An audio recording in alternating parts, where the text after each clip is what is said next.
Taison. What up? What up?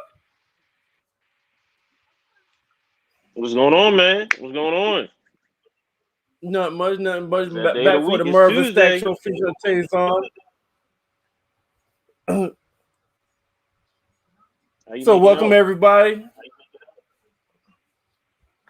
Oh, I'm doing good. Let's see. Go ahead, share this on share it with Facebook and some of the groups and stuff. How's your day, Mm-hmm. man? Man, they've been going good. Glad it's over. Look, just logged off of work about a half hour ago. So day Damn, going a half good. hour It's ago? countdown. Mm-hmm. Shit, well you go to work. You go Had to to do work some at nine, like overtime. 9 to 6? No, I worked overtime today, so I worked from like 6 to 5:30. Damn. Yeah, 11 hours Mm-hmm. today. Mm-hmm. I'm be Shit. doing that the rest of the week up until Saturday. Yeah. I'm used to it, so I'm used to it. Oh, okay. Shit, that check feel good when it comes though. Man, my motto is always this, man. New money, good money. or get rich or die trying. New money, good money. New money, good money. All right, we're gonna go ahead and jump into it. All right, we know our first thing is spotlight actor of the hmm week. Oh yeah, spotlight. You going first? You want me to go, Merv? Go ahead, you can go first. I'll let you lead. I'll let you lead this motherfucker off, man. All right. Well, my spotlight actor of the week is Dennis Haysbert. If you don't know this guy, he played the president in 24 with Keith Sutherland. He's the All-State spokesman. Like it seems like forever. So another guy you got to give flowers to. He started in a variety of different you know movies and shows, but like that's two things he's really known for. He's actually starring right now in this show on Netflix called Lucifer as well. Um, he was also in just a couple other movies too, but like that's the two things he's known for is 24 and being an All-State spokesperson, a black person at that. A very he was like one of the first people I know has been a spokesperson, like person of color for a very well-known organization for a very long time now. And have to get that guy flowers. That's the first time I ever saw like a black president like being shown on television as well too. In 20 like seeing the show 24 that was on Fox. Okay. He was like the president. I was like, man, I ain't never seen that before. So Well, no, yeah, Morgan. Oh, no, Morgan Freeman done played president, no, and he was before the Morgan Freeman though. He was before oh, Morgan okay. Freeman. It was in the show 24. That was like the 24 was an older show. I thought hmm 24 was like 10 years ago. That's man, I could tell you right now, that's a little bit longer than that. 10 years ago? Or 15 years ago. No, you better try. That thing came out in 2001. It ended 2010. Yo, Morgan Freeman been acting since 1970. Yeah, but when was he like considered a black president? When was he portraying a black president in a movie? The last thing I remember him doing was like Deep the Impact. London's phone, Deep what have you. Impact. Deep Impact. Oh yeah, that's When right. That's Deep right. You know what? Yeah, you're when right. Deep You're right. You're Impact right. You're came right. out. Yeah, yeah, that's true. 98. You're right. You're right. But you know what? You're right. I'm gonna take that. But like I would say, like in the TV series though, I'll say that in the TV series. I totally forgot he was the president of Deep Impact. That's another highly underrated movie. Okay. Who's your Um, spotlight actor, actress of the week? mine is Don Cheadle, man. Um, Space Jam came out about 2 weeks ago, and it got he's already Mm-hmm. established. He got a great catalog of No movies doubt. and shit. But he played something different, Mm-hmm. kind of stepped out of his normal character and played kind of like the cartoon villain on Space Jam. A lot of people watched that, a lot of the kids enjoy that. So that was my spotlight actor of the week is Don Cheadle All from right. from from Space Jam, The New Legacy. Okay. All Man, right. that dude has So a great track record. What's your throwback movie? Throwback movie of the week is Heat with Pacino and De Niro. Straight off the bat, it's a cat and mouse game between law enforcement and a bank robber, a thief, whatever you want to call him. And Dennis Haysbert was in that movie as well too. And one of the classic lines is, "Don't let yourself get attached to anything you're not want to walk out on 30 seconds flat if you feel that heat around the corner." Like that was one of the, and then like I said, I don't know how many minutes was it, like about 9-10 minute scene with them at the in the diner, of them two talking. That was like some of the best dialogue ever. I always watch it when it comes on TV. It's a man, just, and there's so many different people that's in that movie or what have you. A lot of different cameos. Classic movie. If you have not seen Heat, watch it. Very good movie. Man. Yeah, Robert De Niro and It's a lot of cat and mouse. Robert De Niro and Al Pacino play What? I say Robert De Niro and Al Pacino. They play very good. Mm-hmm. They in several movies, and they play really good. There's really good movie chemistry between them two. So when you got them two together in movies, usually a can't miss movie. Hell yeah! I think came out in '95. Like, and that's still a very classic 95. Movie. Yeah, that's a good one. I don't know. I don't know if you classify that shit as a cop movie or a gangster movie. That's hard. It's hard. It's kind of like in between. It's kind of like a hybrid, right? Mm-hmm. It's kind of hard because I guess it's a combination. It's a combo. Gangster cop thriller. Man. Again, if you have not watched it, watch that movie. All right. Well, my throwback movie is in dedication of one of our pod members, Sean. If you're not watching it, you probably watch it sooner or later. But Sean, we have a homeboy Sean. Well, he's one of the members of the pod, and he's in a state. He's in a state right now that I told him he need to be careful in. And make sure he got everything he needs. Make sure he got everything he needs by the time nighttime gets. He's in a very racist state right now where he's at. No, I'm not gonna say the state where he's at, but yeah, so in dedication for Sean, my throwback movie of this week is Django. Because where Sean is at, you got to be careful because he's gonna where he's at, he's gonna be looking like Django. So Sean, be careful where you at, man. Get everything you need. It's like be careful, man. Yeah, we got about another hour, 2 hours, or 3 hours of sunlight. Hurry, get the fuck you need, man, and get back to where you staying at. Wherever you staying at, just hurry to get back. So that's my throwback movie of the week. It's Django, a dedication of Sean. Yeah, be safe, man. Be safe out there. Yo, what's your date night movie, man? Date night movie is I don't know if any people really heard about this movie. It's called A Proposal. It's with Ryan Reynolds and Sandra Bullock. It's basically like Sandra Bullock, she's like this workaholic boss or what have you, and she had to go away. I think it was a business trip or a personal trip or what have you. She had to go back home. Come to find out that she's not considered a U.S. citizen. And she brought her along, or her assistant, who was Ryan Reynolds, with her, and she's trying to convince her assistant to marry her so she can get her U.S. residency back. And it's a whole bunch of little different, twists and turns in there, what have you. Ryan Reynolds is hilarious in this movie, and so Sandra Bullock as well too. It's a nice ending, to that movie. It's a nice little late night date night movie. It gives you all the feels. Okay. My date night movie is really, really good. I said my date night movie is The Nutty Professor.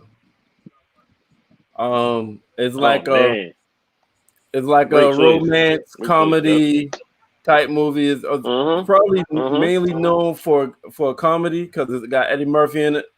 But Eddie Murphy has a love interest in the movie, and he's a smart ass scientist, but he's a little overweight.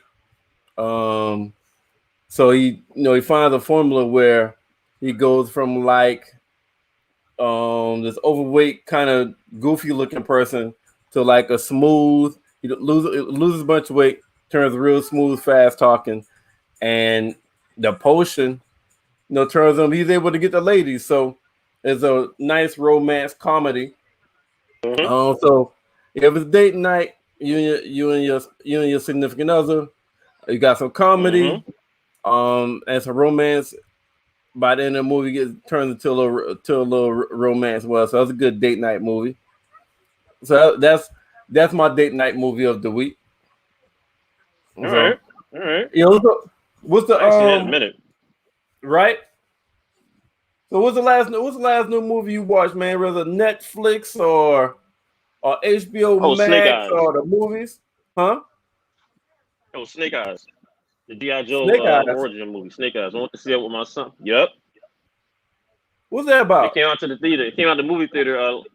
It's about basically look, for our generation, it's from the G.I. Joe. He basically was like a ninja / soldier. Well, it basically shows you in terms of how his beginning, in terms of seeing a loved one get killed, and all of a sudden he helps somebody, and that person in turn helps him like find the people who killed his loved one, and also this other mission he has to do, what have you. Highly recommend. Less than 2 hours. Lot of action, especially right out the gate. And it's from G.I. Joe. A lot of action. If you're into like, especially in the karate flicks, especially if you're seeing like a lot of the Asian actors, basically like Asian films whatever that have action, there's a lot of like vets that's in this movie. Highly recommend this movie, and I'm hoping they continue this franchise. That's all I'm gonna say, because they might have something with this.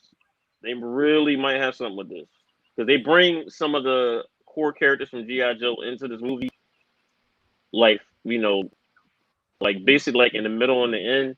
So, and also look, it's a character in there. The actor playing one of the characters in the movie, he stars in this show called Warrior. I don't know if I ever brought this show up, but it's on HBO Max. It's based off of Bruce Lee's stories, and it's basically like his daughter's behind it. Highly recommend this show. It's an action show. Great plot. It's 2 seasons worth. The 3rd season is going to be out at the end of this year. Highly recommend. Okay. And what's the name of that? Warrior. HBO Max. On HBO Max. It's on HBO Max. Okay. So, a new movie that I saw is called Blood River. Blood Red Sky. I think I'm fucking the name up. Hold on. Damn. Oh, on Netflix, right? Yeah, it's on Netflix. It's number one movie on Netflix. How was it? It was good. Damn, Blood. I'm fucking the movie up. It's I think it's Blood Red Sky. And so it's basically it's an airplane movie where airplane gets hijacked and there's a mother and her kid on a plane. So she has a big secret that she's been hiding from her kid. Well, hiding from a lot of people, but mainly her kid, right? So after the plane gets hijacked, she's going to have to reveal her secret to protect her kid. And the secret is, oh wow, she's a fucking vampire. So she has to kind of go monster form to protect her son. Well, it ended up protecting everybody, but really protect her son. But she don't want her son to know what the fuck she is. Mm. All So right. so if you like, it's a vampire movie that they've added like a plot and action to. So long as you enjoy vampire kind of movies, then you like it. You know, it's not a deep, thought-provoking movie, but it's entertaining. They added like a plot to it, and it's airplane movies. You gotta be kind of creative when it comes to airplane movies. So that's my new movie. That's my new movie suggestion. For anybody looking for something new to watch. My blood red sky. You say yours was Snake Eyes, right? Okay, and then your TV show suggestion was, you said Warrior. Had no TV. Yeah, Warrior. Warrior Warrior on HBO Max. Warrior on HBO Max. Okay, so you will not be disappointed.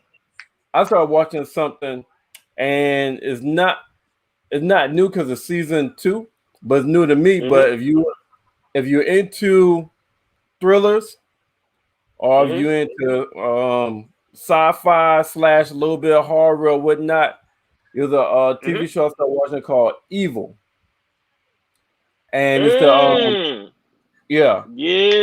right, and it's the guy. Everybody knows me. I don't know real people names, but Luke Cage is in it. The black guy that plays Luke Cage. I don't know his real damn name. But Luke Cage is in it. He's playing like the so they're going around following stories and people that he's supposed to be possessed or insane. So he's part of the Catholics, where he's looking to see if exorcism would be needed on that person.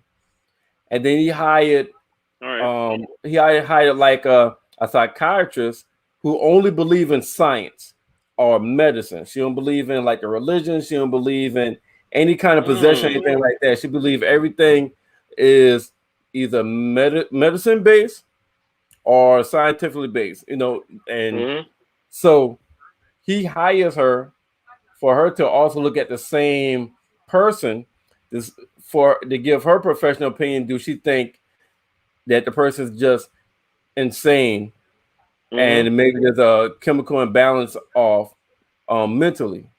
So, but the show is kind of scary because they have like things happen in the show where you start thinking like, damn, he might be possessed. He or she, it might be possessed for real.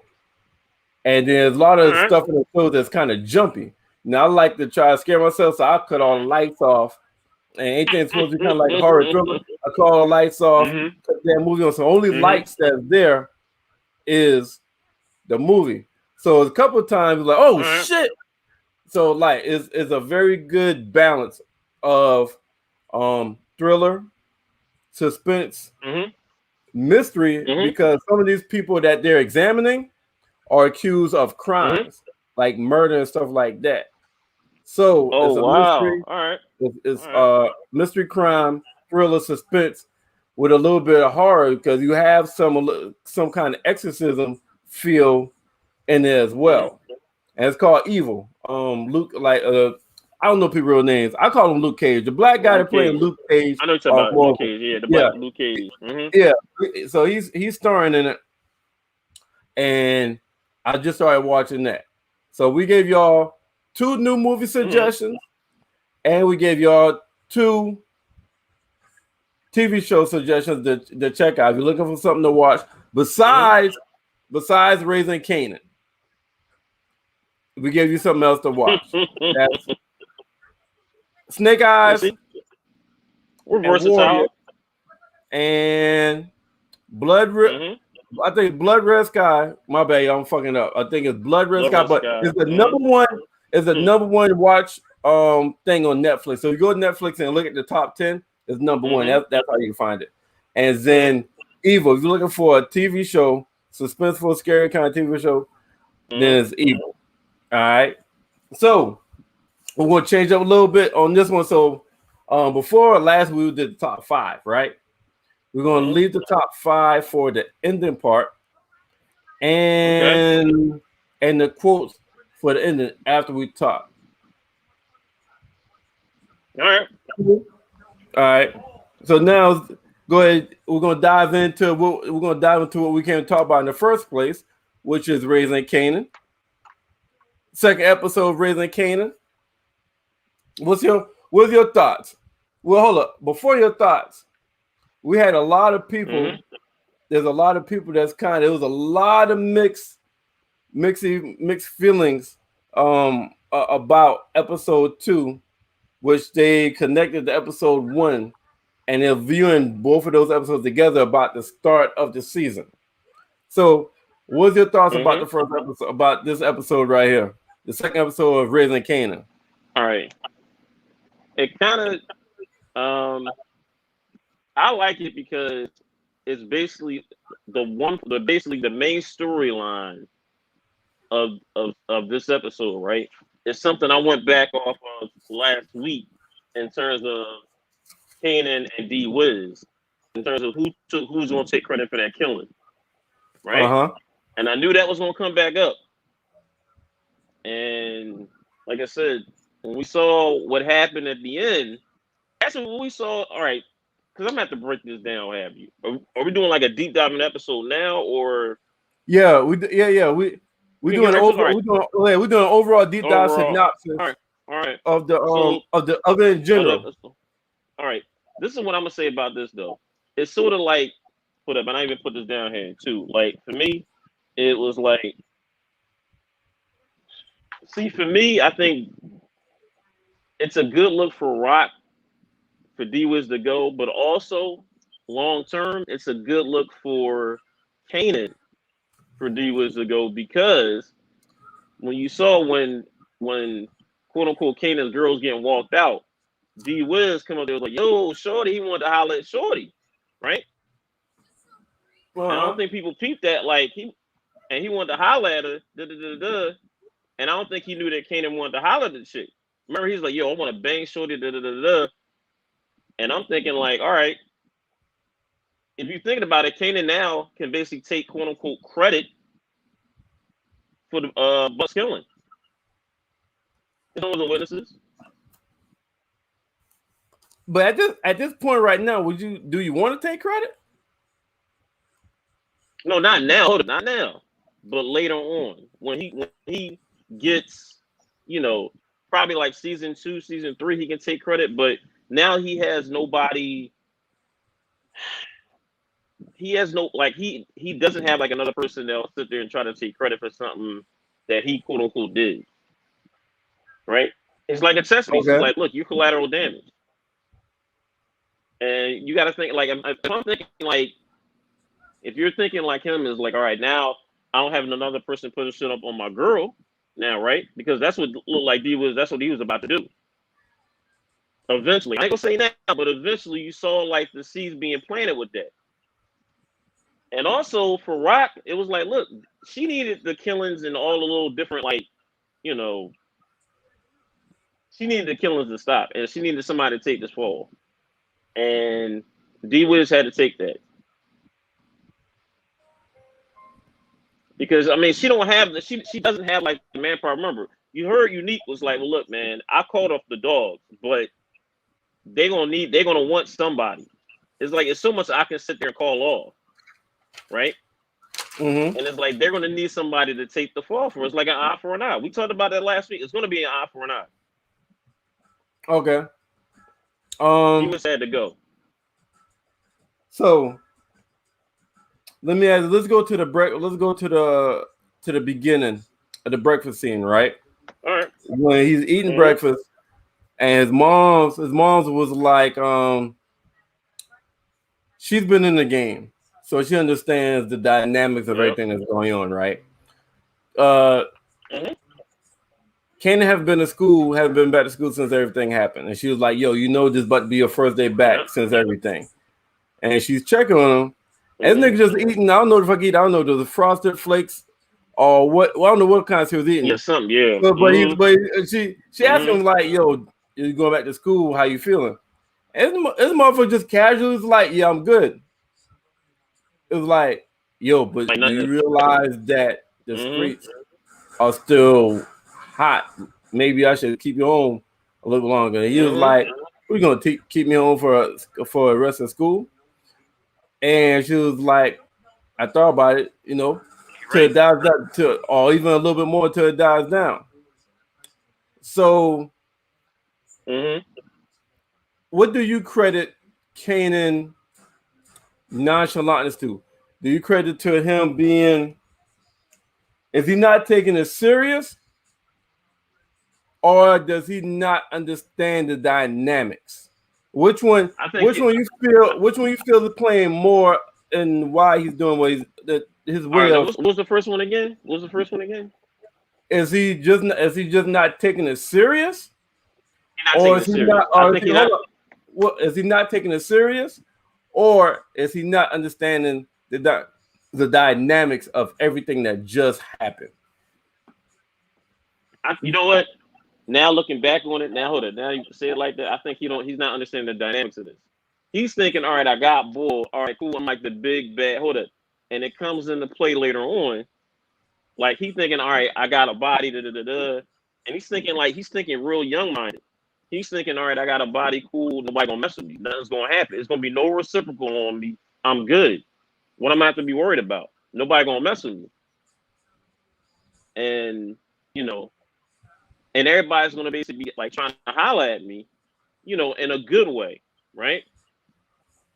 And the reason why I say it like that is because of this line that and it's crazy when the two chicks were fighting over a buck. I forgot the girl name, the girl he wanted to holler at, and another chick, right? And somebody had said two chicks. Oh, hold on, I think it was jukebox. Two chicks It was fighting jukebox. over a He dead said, dude. Don't get no crazier than that. "Yeah, Yeah, fighting over it." jukebox. No, no. Mm-hmm. Hey, man, listen, man. If you gonna quote this shit, I need you to quote this shit. All right. She said, "Fighting over a dead nigga." Oh, dead nigga. My fault. Dead nigga. My bad. My bad. Don't get no more stupider than that Yeah. shit. Mm-hmm. And but the That's thing what she is, said. but here's the wild part though, right? He's thinking like Kanan's thinking like, damn, I thought like the whole thing was gonna be on me. They weren't about the dead dude. Nothing worried like remember all that attention was supposed to be like he's thinking, all right, I'm gonna be able to get like some type of attention. All the attention went to the dead dude. If you really think about it, everything was about Buck getting killed. Everything. Not about Kanan, nothing about none of that. It was about a dead dude. Well, And I think he during thought that time, yeah, doing that scene and the no, beginning of it, yeah. but see, no, but see, this is what I'm saying. I think he thought it was going to be opposite. It was going to be people like on his job a little bit in terms of, all right, well, look, I'm gonna have this girl. This girl gonna be in like some morning. She gonna come to me. No, she's still fighting over a dead dude. You really thought that? That's what you thought? Yeah, That's what because you hold on, think? just think about this. Hold on, this thing. Yeah, but hold on, just think about it though. She comes up there, all she is still in mourning, thinking about the dead dude, and he's thinking, well, damn, like she really loves this dude. He thinking she was like just with dude just for whatever, and it was just like, no, she really like dude, and that really kind of basically threw Kanan. If you really thought about it, remember he was looking through the paper, was like, damn, like she really cared about this dude. Remember, even she said it. She was like, I know what you thought, like, all Yeah, y'all people thought about like bull, but he was like, he really had a really good heart. yeah, I disagree with you on that. I You gotta don't I think don't like think Kanan would think though. I don't think he was. I don't think he was expecting Davina to run up. No, And not right now. I'm talking about not now, but I think he thought it was gonna be I think he thought it was gonna be played out a little bit differently. I didn't think he thought that she was gonna be fighting over dude. so what You did don't you think so? like? I No, think to me, this is my personal opinion. My personal opinion is I thought she was going to like she was gonna be like in mourning, like crying, but I didn't think she was. I didn't think Kanan think she was actually gonna be fighting over this dude. but she said that it wasn't about over him. It was the fact that she just didn't think No, that no. you should be talking about. After he had talked with her, after he talked with her, that's when he found her. I think he thought was like, she fighting over a dead dude. Like I'm thinking that's what I'm saying. I'm just going off of like before he had talked with her. I didn't think he Yeah, thought to yeah. himself was like, oh, she fighting over bull. That's Okay. just my personal All right. opinion. Well, if you're saying like that, but you made it sound like you thought his first time seeing her that she was gonna be all over him, leaning on him for support Oh and shit like no, that. that's not what. Nah. Mm-mm. Mm-mm. My fault. Nah, I think that he thought that she wasn't gonna be fighting over that dude. I think she thought she was gonna be mourning, she was gonna be crying, whatever. He didn't think it was like, oh, she really fighting over the dude. Like she really cared about this dude. And you know, that's wild. Okay. Mm, yeah, I just look at But hold up, let me part go of. back. Let me go. Hold on. But can I'm Go gonna go ahead. cycle back to what you talk about with Kanan and his mom though, right? I remember when his mom basically when Kanan came out the door and all of a sudden you see the car pulling up and the boy speaking his head out the window. Kanan's mom looked and she was like, Kanan. Like, and all of a sudden she thought it was a drive by, which is dude basically throwing one of the the basically back in the day when they throw the yellow book on the joint. And you know, she was like, all right, Kanan, I'm gonna take you to school. So remember, he was gonna walk to school or catch the bus to school, one or the other. Right. Yeah. He was gonna catch a bus. He was gonna catch a bus to school Uh-huh. until Uh-huh. till he saw that shit right there. Yeah. Mom's like, nah, I'm taking you to school. But the line All right. of the Hold on. whole no, we gonna get to that. We gonna to the later. Hey, hold on. My bad. It's seven Yeah, that's 30. crazy. It's 7:30. Hold up. I forget. Damn, we started talking. It's 7:30, and at 7:30 we're supposed to bring another guest on. I was over talking, got lost in it. So hold on, let me bring the guest on. This is our 7:30 guest right here. Mm-hmm. Man, I ain't no damn guest. You know what I'm saying? Y'all know why I'm All right, here. what's going Yo, what on? up? What's What going up? Yeah. What on? What's up? going on, You man? know what I'm saying? I was like, man, I just finished watching the episode 2 again. You know what I'm saying? I Mm-hmm. literally, y'all me for had it on my What's your TV, thoughts? man. You know what I'm saying? You know, I What's was your just thoughts, like, man? man. What's your thoughts, Mark? Yeah. Well, you know what? I was You worried. know where we at? You know what I mean? No, tell me where y'all at. You know what I Okay, mean? Because I so don't even want to get off script. Because I know we all right. going to this part, you know what I mean, in a minute. So Yeah, so I we ain't just gonna go talked script. about. So let me Mm-hmm. get your thoughts because we just finished talking about the breakfast scene, Okay. and you Mm-hmm. know how the moms are part against her. The moms know what the fuck just happened, Mm-hmm. know Hmm. what could happen, and know how shit is right now, know how hard it is. So she's Yeah. talking to Kanan. This is first day back going to school since everything happened. Yeah. And he's eating cereal and shit like it's a normal day. Like he just came back from summer vacation and shit. And she was like, yo, Kanan, this is the first day back. You good? Like, how you feeling? And he just came like, yeah, I'm good. He was like, yo, do you understand? I'm like, okay, mom, I'm not good. And so he was just, he was just real lackadaisical, just real Hmm. nonchalant. So my question is he like that because of he's not taking it seriously, or he doesn't understand the dynamic of this situation that just occurred? Um, I think part of them doesn't understand, right? I think him knocking off Buck 20, him and D Wiz, I think he Mm-hmm. doesn't really understand what Buck 20's value was in the streets. He knew that he was hustling and he was doing his thing. He knew that he was linked with Unique, Mm-hmm. but he didn't really know his value. You know what I'm saying? Um, and that's kind of the worst thing when you don't know somebody's value on the other side. And I'm just like, man, you got a price on Mm-hmm. your head. I mean, that's a Mm-hmm. feel. That's a hell of a feeling right there. So I think like once like his mom and Uncle Marvin, Uncle Lulu, probably explained all of that to him. It's not that we've seen it. Mm-hmm. You know what I'm saying? But I think, I think, it probably started to settle in. He wasn't shook or anything, but it wasn't like, what I'm saying, he's a guy who just wanted to, oh yeah, man, I got Buck 20. Like, he wasn't on that type time either.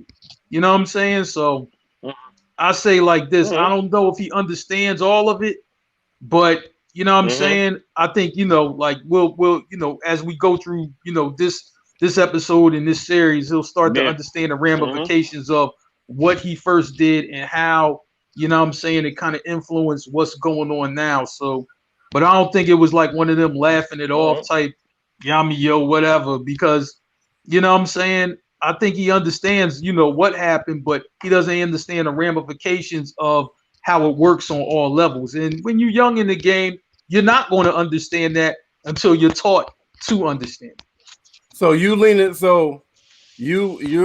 more to him not understanding the dynamics of everything. Yeah. As opposed to, so he's taking it seriously, but he's really not understanding. Yeah. You know, how it could hurt everybody. So you feel he's taking it seriously then? I do. You know what I'm saying? He's just not understanding the dynamics of. Yeah. Okay, gotcha. Yeah, because right now he just looking at, oh, yo, I just shot $120. Like, you know, who's that? You know what I'm saying? Like, that's just the boy from school. Like, I don't think he really understands how yummy all this plays and how it comes down on the family. I don't think he understands that level. So, Tina? Hey, Tina Bana. You're on mute. Oh, Mike, you know what I mean? For unmute her. Hey, y'all. Hey. What's going on? Chilling. What's going on with y'all? I know I came in mid, so go ahead, finish what y'all was saying. Yeah, I'm about to say, y'all just start talking to shit. This ain't, if she wants introduction, she bring her ass on at the very start. She got to go come in and jump in. She adjust to us. Shit. That's right. I was just to y'all. we talking about the breakfast scene. So when he was eating, we're talking to his mama. Yeah, we eat the damn cereal and shit like it's just the first day back at school from summer vacation. And she's trying to talk to him, and he's like, "Yeah, I'm good, mom. Okay, mom, shit, I'm not good." So wait, sorry, that was summer vacation. No, I say that's how he's acting like it was summer vacation. He's acting like he just killed somebody. Yeah, he's acting like he just killed somebody in a rival crew. So his mom trying to talk to him, right? So my question that I just asked them to, I want to hear your opinion. Is he acting like this? He's acting nonchalant and very lackadaisical, it seems like. Is that because he's not taking it seriously what happened, or he doesn't understand the dynamics of what happened? Both. No, he's not taking it. He's not. Which one's more? They both go with each other. No, you're not coming in. If he understood the dynamics, he would have took it more seriously. Do you see how it goes with each other? Wait a minute. I got to hear Tina answer again. Say that again, Tina. I said they both go with each other because had he understood the dynamics, he would have took it more seriously. Oh, that's a good one. No, Merv, not good enough. Because I have that in my notes. You could spot right after that. Heavier? When's gonna be heavier? I'm asking you which one more. Okay, well he's not taking it seriously because even right after that, when he walked out the door after his mom said keep your eyes open, he did not do that. Okay. At all. Like she just told you. So you know what? I'm gonna go with he don't understand. He don't understand. I'm gonna go with that. He don't understand. Because he still want to learn, and so he don't understand. Okay. All right. I'm gonna go with that because he's smart in school, but he's smart with numbers and stuff like that. But he's not too bright when it comes to the streets. Yeah, I'm leaning more towards he don't understand the dynamics. You know what I'm saying? He's like like certain shit that you looking at other people do, and it just made it. They make it seem like there's no stress. Like I don't really see you stress out, or I just see you making moves. I just see the glamour from whatever somebody is doing, but you don't really know whether the stressful nights or stressful days, or all the damn work and shit like that. So you just see that like, yo, that's what I want to do, and you just go and start. And you just go and start doing it, not understanding what kind of repercussions. I kind of get that, but I think Rock, his mom, put him in that situation because she didn't share a lot with him either. You know what I mean? Because it's not like she wanted that for him. You know what I'm saying? So it's a lot that he doesn't know because it's not like, only thing that he knew before he shot Buck 20 is that, my mom in the game and my uncles are in the game. Like, it's a lot that he don't know. You know what I'm saying? Especially about the business, how it works. You know what I'm saying? What move you make and, what ramifications are for that move that you make. He doesn't understand all of that at this age. You know what I'm saying? All he seen was, man, Buck 20 standing on my mom corner. You know what I mean? He gotta go. That's all he seen it for. He didn't see it for nothing else. You know what I'm saying? And I mean, when you're his age, just getting into the game, that's all you are going to see it for. Really. Okay. I want to ask y'all this. Hey, you have something?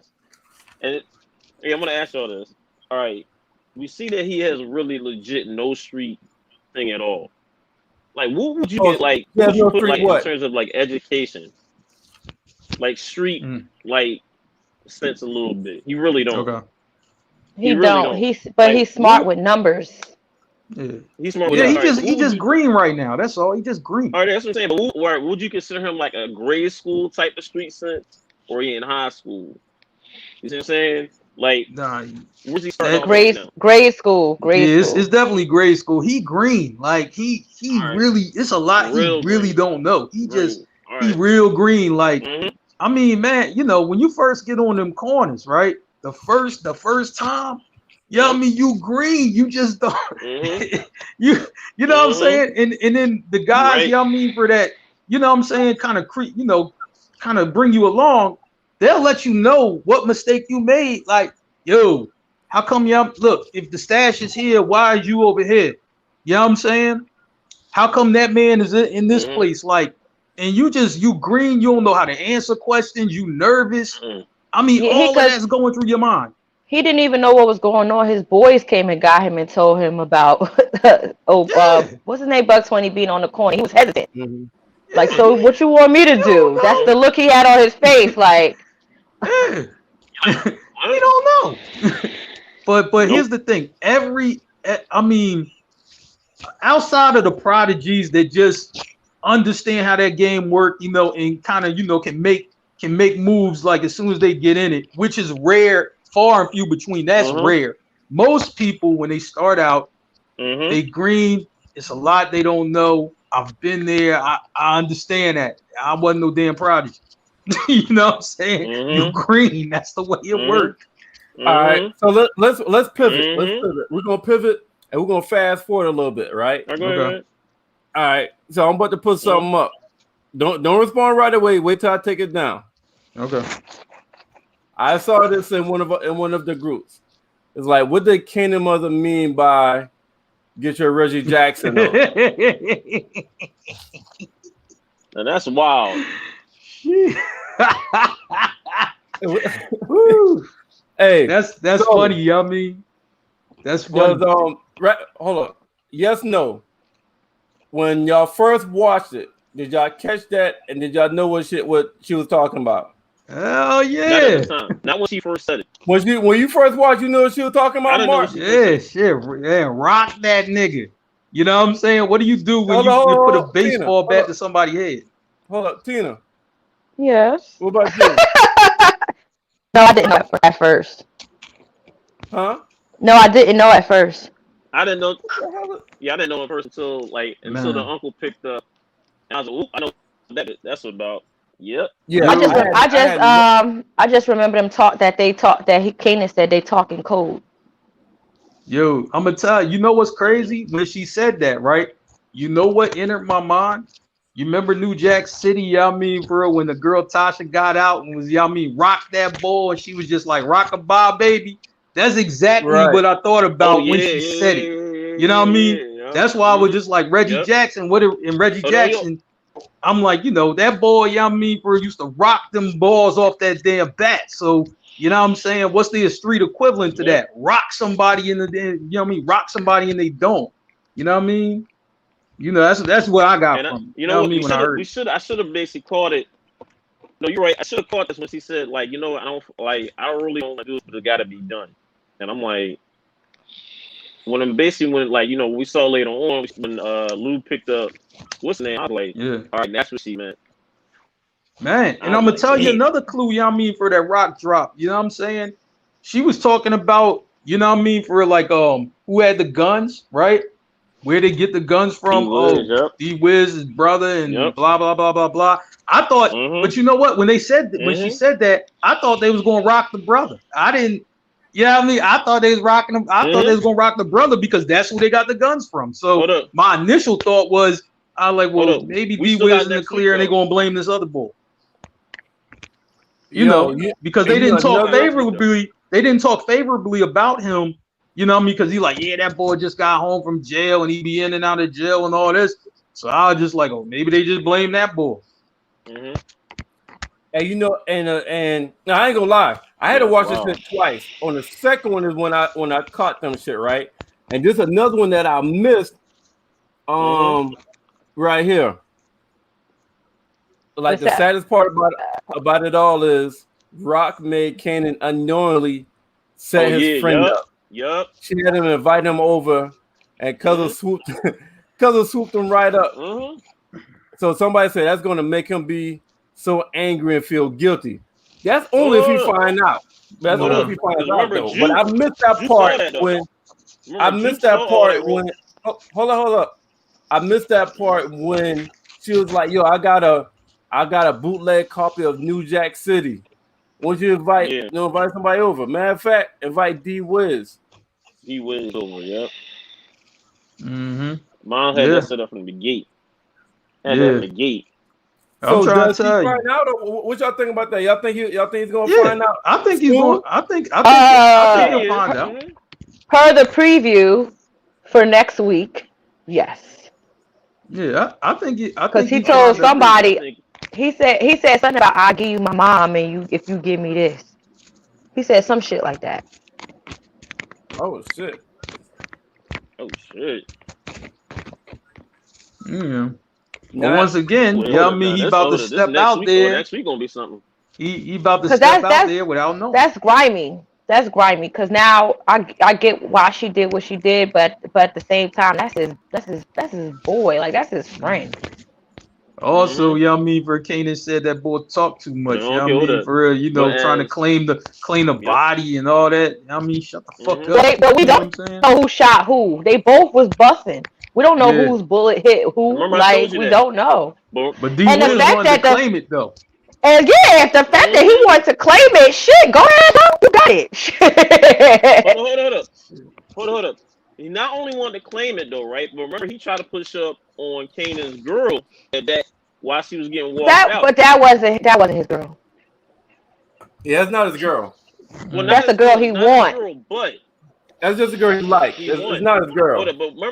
But remember, he said that in the beginning. He said, "Look, I am never getting over that, man." Like, so remember, you got you sort of got competition out the way in regards to that.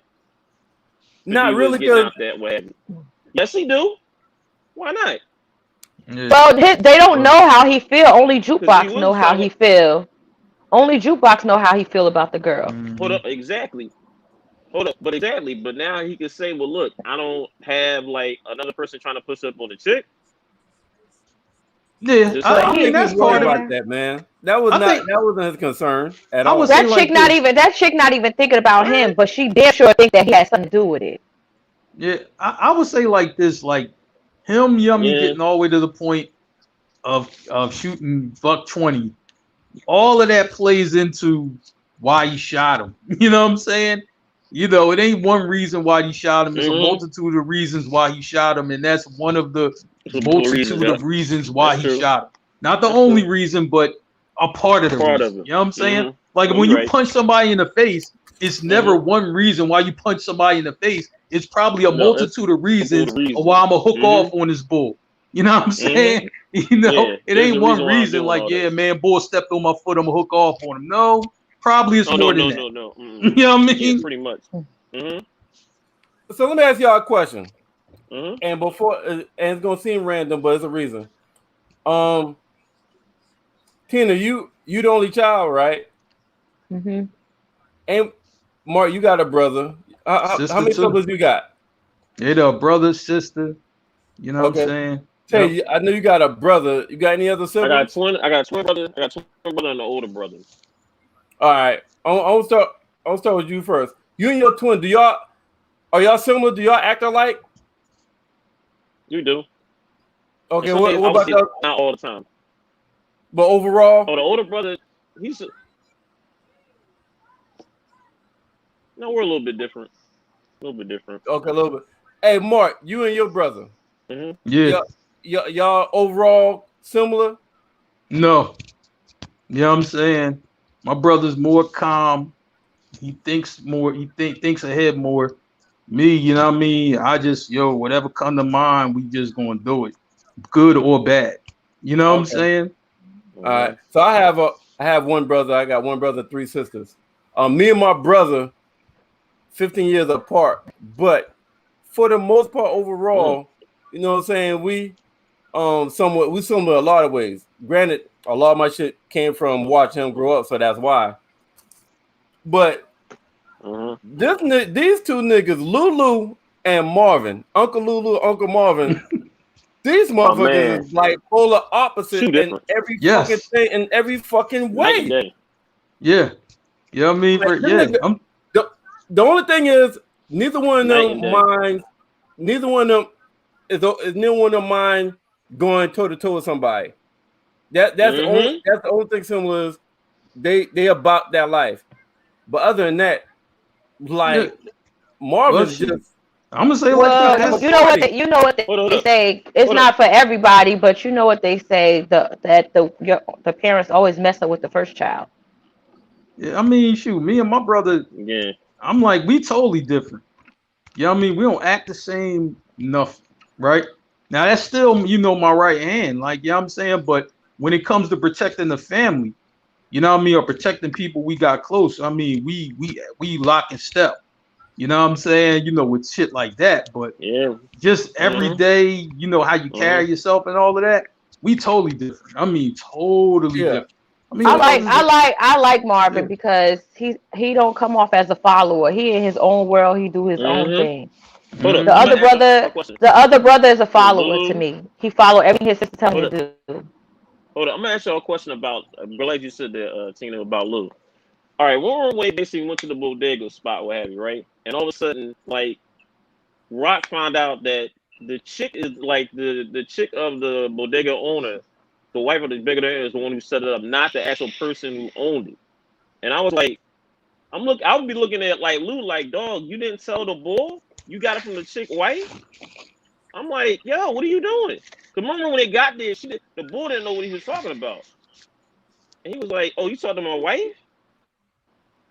If you go back to it, that's the thing. I think that's gonna be Lou's problem is he got his hands with too many women, and he's not he's not really telling Rock about how he got like that business action or what have you. Oh, and Because did the you see chick, how? as you saw Go how he looked at ahead. the chick was like, no, go ahead, Yeah, like I'm he done. I'm done. and how he tried to force himself on Sean's sister. Like, ew, you corny as hell for that, my He dude. just take That notes was on that. She just corny take as notes on it. hell. Yeah, Yeah. you said he was thirsty than a motherfucker. Like the I little remember boy how Rock, telling he had to you stop all and she like, types all of right, look, man. excuses. Yeah, just you going too far. Like he got some type of abusive addiction or some type of. Yo, It was just hold on. Wait, whoa. All the nigga said was, yeah, I got pizza, but hey, put in a good word with your sister for me. That's all the and nigga said. no, Y'all he nigga, didn't. No, Sean not all all he said. Sean kept giving excuses why he cannot get in contact with his sister, and he kept going. Well, don't y'all live together? Well, give her this letter. Yeah, because it was bullshit. Like, it was bullshit. You ain't gonna bullshit. You a grown ass man. You're a grown ass man pressing a teenager to talk to his older sister. When you a grown ass man, you could. No, that's disgusting. That's trifling as hell. Come holler at me yourself. Don't keep pressing my little brother. He giving you 3-4 different excuses why he don't want to tell his sister that you want to talk to her, and you start bucking up and getting the attitude. No, then why did his sister stop him? Because she saw him getting aggressive with the boy. Pay attention to that. Yeah, Rock stopped him. She stopped him. She stopped him because she saw the aggression coming out of him. Like, this a little boy. You're not about to chastise him to give his sister a message. Let's not make it sound like these niggas innocent. All these niggas are in the streets, and he's about the street life as well. But all the niggas say, I felt like he was getting upset because he kept saying bullshit. It was like, yeah, it was like, yo, just tell your sister, hold up. Just tell your sister I said, what's up? Oh, I barely see her. Because he protected his sister. Hold up. But I just want to show how the answers that he was giving is bullshit. He said, yo, tell your sister I said, what's up? Oh, I barely see her. Don't y'all live together? Oh yeah, but she's rarely at home. She works all she rarely at home. She's like, all right, well, whenever y'all reach for that sandbox here, tell her I said what's up. Yeah, but why didn't Lou get the number before? Hold up. He said, why didn't Lou get the number before though? Like, hold up. Let me get my point out. He said, okay, well, whenever y'all reach for it, at this time he's still being funny. Okay, whenever y'all reach for that box of cereal, she doesn't eat cereal. She lactose intolerant. The dairy messes her up. Mm-hmm. So like, yo, those responses was bullshit. No, like, you gotta think back. It's the 90s. He's talking to a whole ruthless drug dealer. Mm-hmm. He's scared of him. He not gonna just say flat out, no, you can't fucking talk to my sister. He not gonna do that. So he tries to come up with multiple excuses, and it's the second time. Because the first time at the diner, he didn't want him to talk to his sister. Because he protected his sister. He know what kind of life they in. And he don't want his sister to be a part of that. Yeah, I thought it was funny. Nigga said, I just asked you to tell her, I wrote it down. That part was funny. He said, I just asked you to tell her, I said, what's up? I ain't fucking asking about her GI tract. Yo, but even when he first met her, when was he going to ask for the number? Like, all right, boy, we just got shot at. Yo, shorty, what's your number right there? Like, you know what I'm saying? Like, but I don't know. Why not? She got in the car with him, so he could have got it that night. Why you harassing a little kid for the sister number? You a grown ass man. I don't know. I thought she was feeling him a little bit after. I thought she was feeling him a little bit after the shoot. I thought she was feeling him a little bit after the shoot. Man. You know what I mean? That was just me. She was feeling him. That's why he didn't like it. The brother cock blocking right now. The brother cock blocking. He's smart. Why would he want his sister to be involved in that? How is he cock blocking? He a smart kid. Y'all niggas would do the same shit for y'all sister. Get the fuck out of here. Yes. Y'all would do the same shit. Hold up. I'm agreeing with you, but I think I'm saying Lou probably gonna be eventually is gonna be the women. Like, that boy has a problem that needs to get fixed. Like, yeah, he looks like he got a problem. Like I said, that drug deal right there, he got a problem. Like, that drug deal he tried to set up, like with the bodega dude. Just remember that. Lulu good. Y'all forgot the first episode. Yo, y'all see this? Y'all, I don't like y'all disrespecting my nigga. In the first episode, said if there's shit that needs doing, Uncle Lou will get it done. That does not mean that he may not have his own personal issue, which is known throughout Power. That each one of these characters have a personal private issue. That's Marvin. That's Marvin. And also, there's also somebody better get him in trouble. Marvin the one gonna let the pussy get him in trouble, in my opinion. I don't think so. I think Marvin Yummy. His problem is that he wants to be the boss. Marvin is cool. No, ain't nobody in any type of Power episode perfect, bro. They all got a dark side to them. They all got a story. You ain't lying. No Virgin Marys.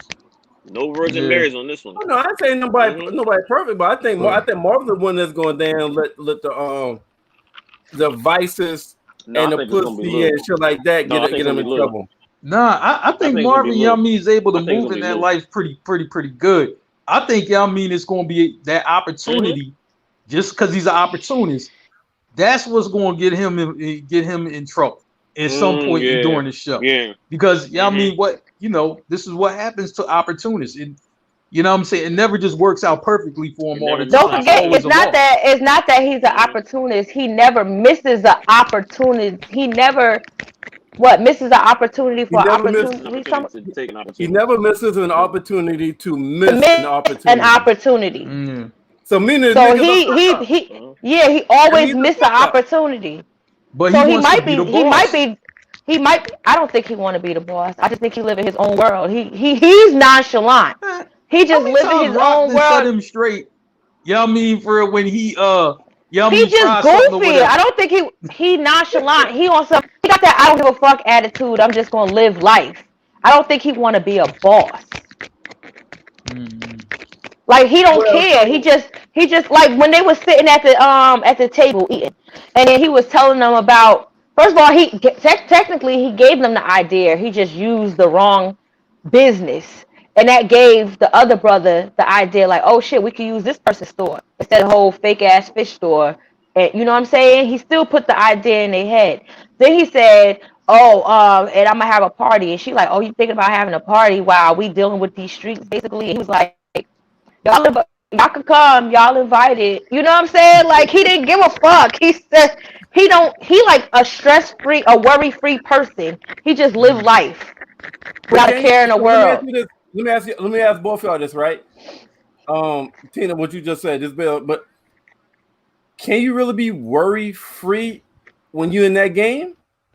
That's don't seem No, like but the I'm addressing the fact where it was said that he want to be a boss, and I said I don't think he wants to be a boss. So let me ask you this, and I'm gonna go back to the episode 1 at the end when she said to Marvin, because when he was talking to Kanan when Kanan was on the couch, and she said I think we both learned that you ain't built for this seat, nigga. So now why don't you shut the fuck up and let me talk to my son? Yeah. And he's also he ain't bitch about it. He just like whatever. Well, no, hold up. I'm saying he's also the oldest, right? He's older than both of them. So based off that comment, as just me assuming, speculating from that comment, it seemed like he tried to be the boss. At one time, he wanted to be the boss, and he failed at it. Probably when he was much younger. He the oldest. I'm sure how old do you think they are? Like in their 30s? Yeah. 30s. Right. So that time has come and gone. Now he just like whatever. Every time she talks shit to him, he don't let it bother him. He just like whatever. Next. But so what you think? So how he questions a lot of her decisions. A lot of times when that happened, that's usually someone that kind of wants to have more in charge. What do you attribute that to? I think I say like this, he ain't want to give up the damn corners. He just asks questions, and when she say no, he just be like, "Okay, that's it." He not a follower like his little brother is. That nigga do everything his sister say to do, even when he don't agree, because he ain't even want to do that. The younger brother ain't want to do that shit that he had to do. Yeah, we'll get to that. Rock be making sense though. Yeah, I mean, shit, she's smart. She be making sense. You know what I mean? Who you talking about? But when you know Rock. But when people have power like that, people try to overthrow you, right? So how much longer is her younger brother, going to keep taking orders from her? I mean, we'll see. I think Lulu gonna be loyal till death. I think if anybody if anybody butts, it's gonna be Marvin. If anybody, I'm not saying definitely. No. Remember Marvin said about family. Like I think with him, I don't think he does it. Because even when they try to play him, he just brushed it off. I'm not saying he's definitely going. I'm not saying I don't think he does it. I'm not saying Kanan also said that he's loyal. Yeah, he is. All I'm saying, I'm not saying he's going to, but I'm saying between the brothers, if I had to choose someone that's going to buck, I would choose Marvin over Lulu. If any one of them does it, I'm thinking Marvin would do it before Lulu does it. All right. Imagine if that was Lou fighting outside the nightclub. Would you think? Me personally, I think Marvin would have jumped in. Right. Yeah, he would. He would have. Because he would have. If all of a sudden Lou saw that, Marvin was like, "I'm out." I'm like, Lou saw that, was like, Lou, like, all right. Like, what kind of shit was that? He said, "Yeah, I mean, Marvin can handle it,ch he did." You know what I'm saying? Which he did, but I'm like, dog, like, I can't do that.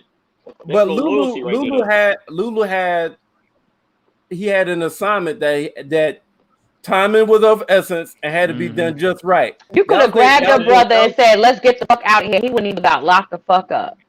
Oh, yeah, I mean, that was good for Marvin. Y'all mean not a white chick on him. You know what I mean? True, but how many realistically, because that's a show. Would y'all leave y'all brother when y'all see him fighting?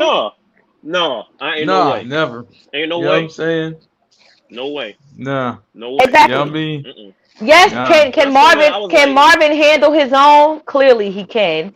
And then he goofy as hell with it. Like, yeah. Why he getting locked up? But still, you know what I'm saying? But I like how he checked the balls though in the line. He was like, "Yo, you want to be like, no, y'all gonna sit here and wait right here." But see, he ain't want to be fucking with either Marvin though. But also, I mean, that shows, how Lulu, sees his sister as the boss. And when the boss gives a direct order, it don't matter what the fuck is happening. You gotta play soldier and follow. The messy ones always be like the damn near the last ones to die, right? Yeah, you know what I mean? Yeah. So, but I'm just like, to me though, like I couldn't see myself, lockstep and key with what Lulu did because, you know what I'm saying? I'm like, man, I'm driven more off emotion. But I do have a cousin, who's real like keen and lockstep.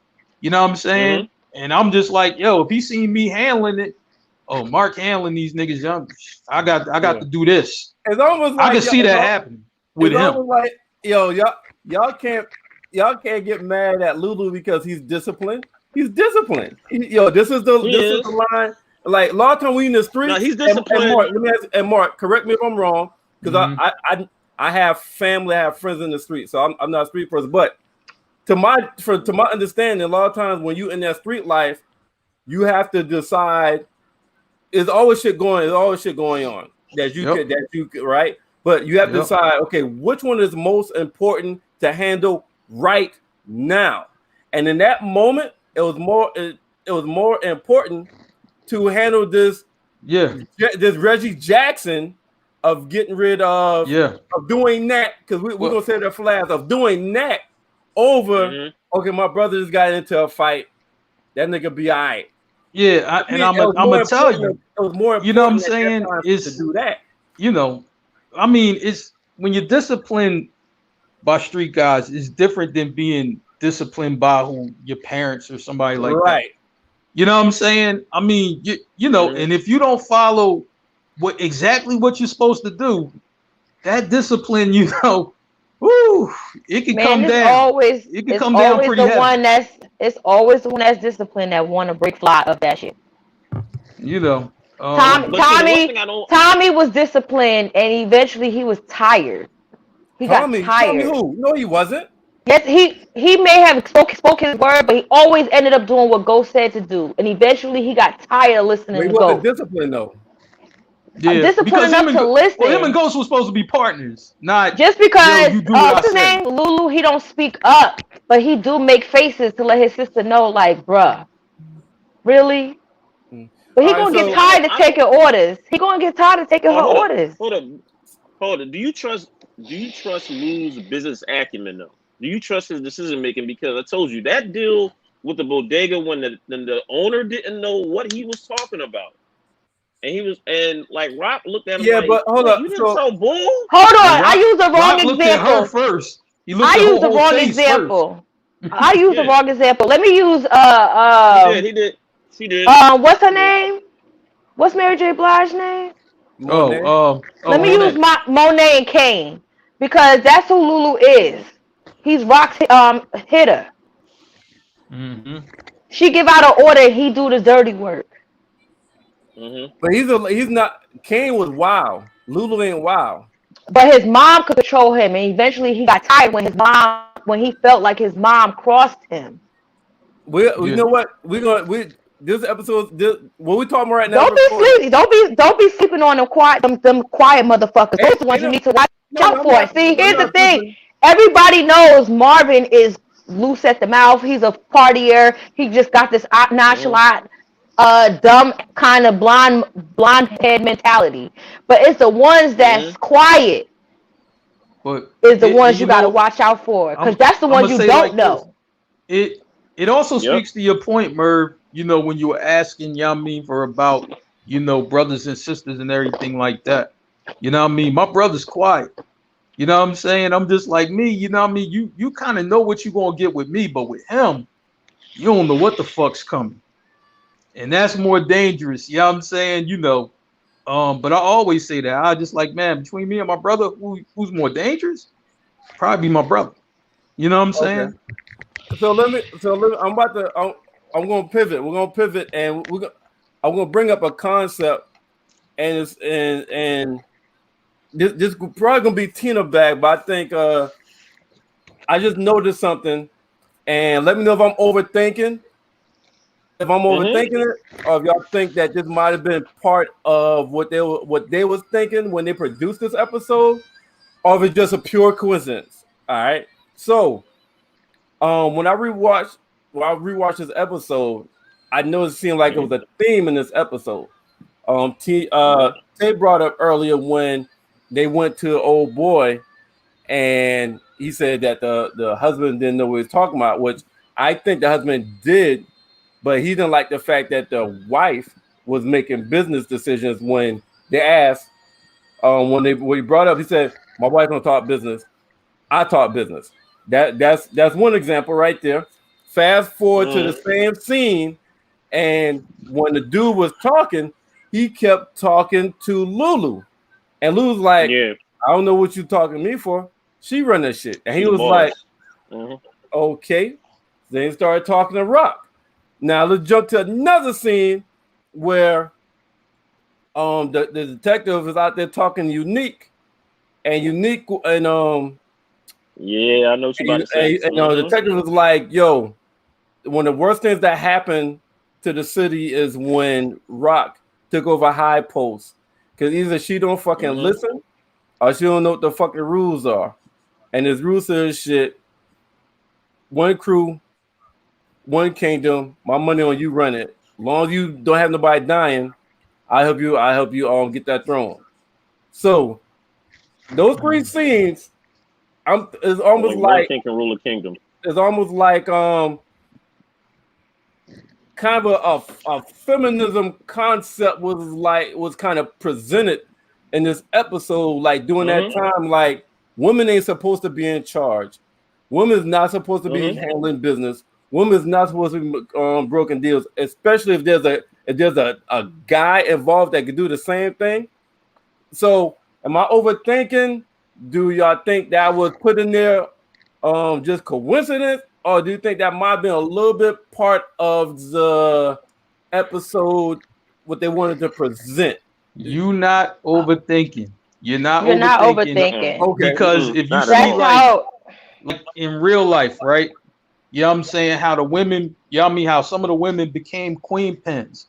I mean, these bitches was tough. No disrespect calling them bitches, but I'm just saying they was tough to the motherfucker. And they really had to earn them stripes, you know what I'm saying? And they really went through the fire, you know what I mean, to earn them stripes. So, you know what I'm Mm-hmm. saying? I'm just like, but in that time, it wasn't like, you know what I mean, like, yo, it was a common thing for the woman to be the boss. You know what I'm saying? So when you hear about a woman being a boss, running a cartel or something like that, and this is these real life examples, you know what I'm saying? That, yo, she really had to be Mm-hmm. somebody and really had to have, you know what I mean, a real great character you know what I mean, you know, to be that. You know what I'm saying? Because I'm like, in that game, woman running it, you know what I'm saying? And they would underestimate that woman, you know what I mean, for real, would be laying crews out. I'm like, we seen it with the godmother in real life. Tina? I mean, Mark said it because he wanted to speak for the ladies. So that was the same thing I was going to say. I'll just give him props. That's all. Yeah, I'm definitely giving props today. Okay, I thought you had something to add to it. There's nothing in those times. Women weren't supposed to be in charge of anything. So okay, so y'all agree that was part of the episode, part of the message, part of the overall theme. But I also took from that that boy's a snitch. Like, huh? Who, Unique? Yeah, because he said you need to talk to Rock, and that was some snitch shit. Oh. True. Oh, yeah. I don't care. Double cross. I don't care if you work it. We all seen in Power, period, that people working with the feds, even in book 2, people working with cops, this and the third. But you told the cop where to go. You told the cop where to go. So either there's well, clearly we know he's a dirty cop now, for real. And that seals the deal on that. But I don't know, the way he was talking to him with that passion, it's like they was related or something. Like, are y'all related? And you became a cop to watch out for the blocks, or like, is there there's some type of connection deeper than, I felt like it was some type of connection deeper than cop with drug dealer. Like a brother or cousin or something. Yeah, like some shit like that. But it's kind of like, you know, he has a relationship with Unique, probably a relationship that goes back, and he doesn't have that relationship with Rock, nor does he want that relationship with Rock. You know what I'm saying? But he's older. You could tell he's older than Unique. Yeah, you know what I'm saying? Yeah. Oh, yeah, wait. But it's just like, you know, I mean, you deal with the people, you know what I mean, you just like, man, I don't care who took over. She took over him, or she took over that. Nah, I ain't dealing with that. Unique, you know what I mean? You need to clear this shit out, you know what I mean? So everything can go back to the way, you know what I mean, it need to be. And that's basically, you know, what he was saying, but don't drop no bodies to do it, though. You know what I'm saying? Well, the way it was her brother was out here running shit, and he got locked up. Yeah. And he chose her to go in command. So now that's the part of the story we don't know. Why did the brother choose her to go into command? So that's a whole nother avenue we haven't even got to see yet, because we don't even know who the other brother is. We'll find out soon enough. Pretty much.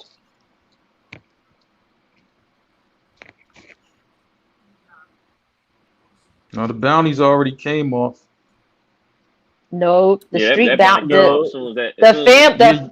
The bounties as far as the game was off. Yeah, but not with Buck 20's family. No. Yeah, but so the bounties were still out there.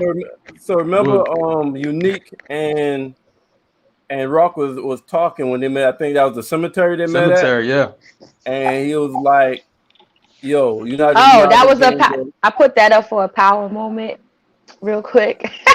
How they always meeting up in the cemeteries and shit to have conversations. But yeah, go ahead. Always. Right.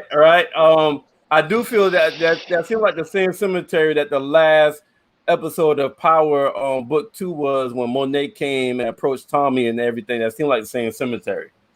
So I agree with you on that. I'm glad you brought this scene up, because I got some shit to say. So like they was talking about it, and one of the key things he said to Rock, like, Rock, you know how the streets go. The streets need a body.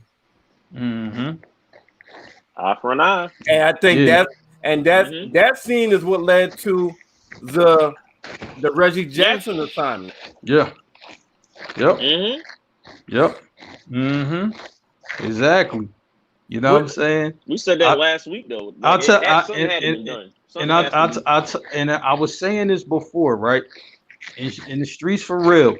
You know what I'm saying? Like, listen, I'm like, ain't nobody a hellified motherfucker to that level to be able to drop a body and there ain't no, you know what I mean, for real, you know, and don't nobody get dropped behind that.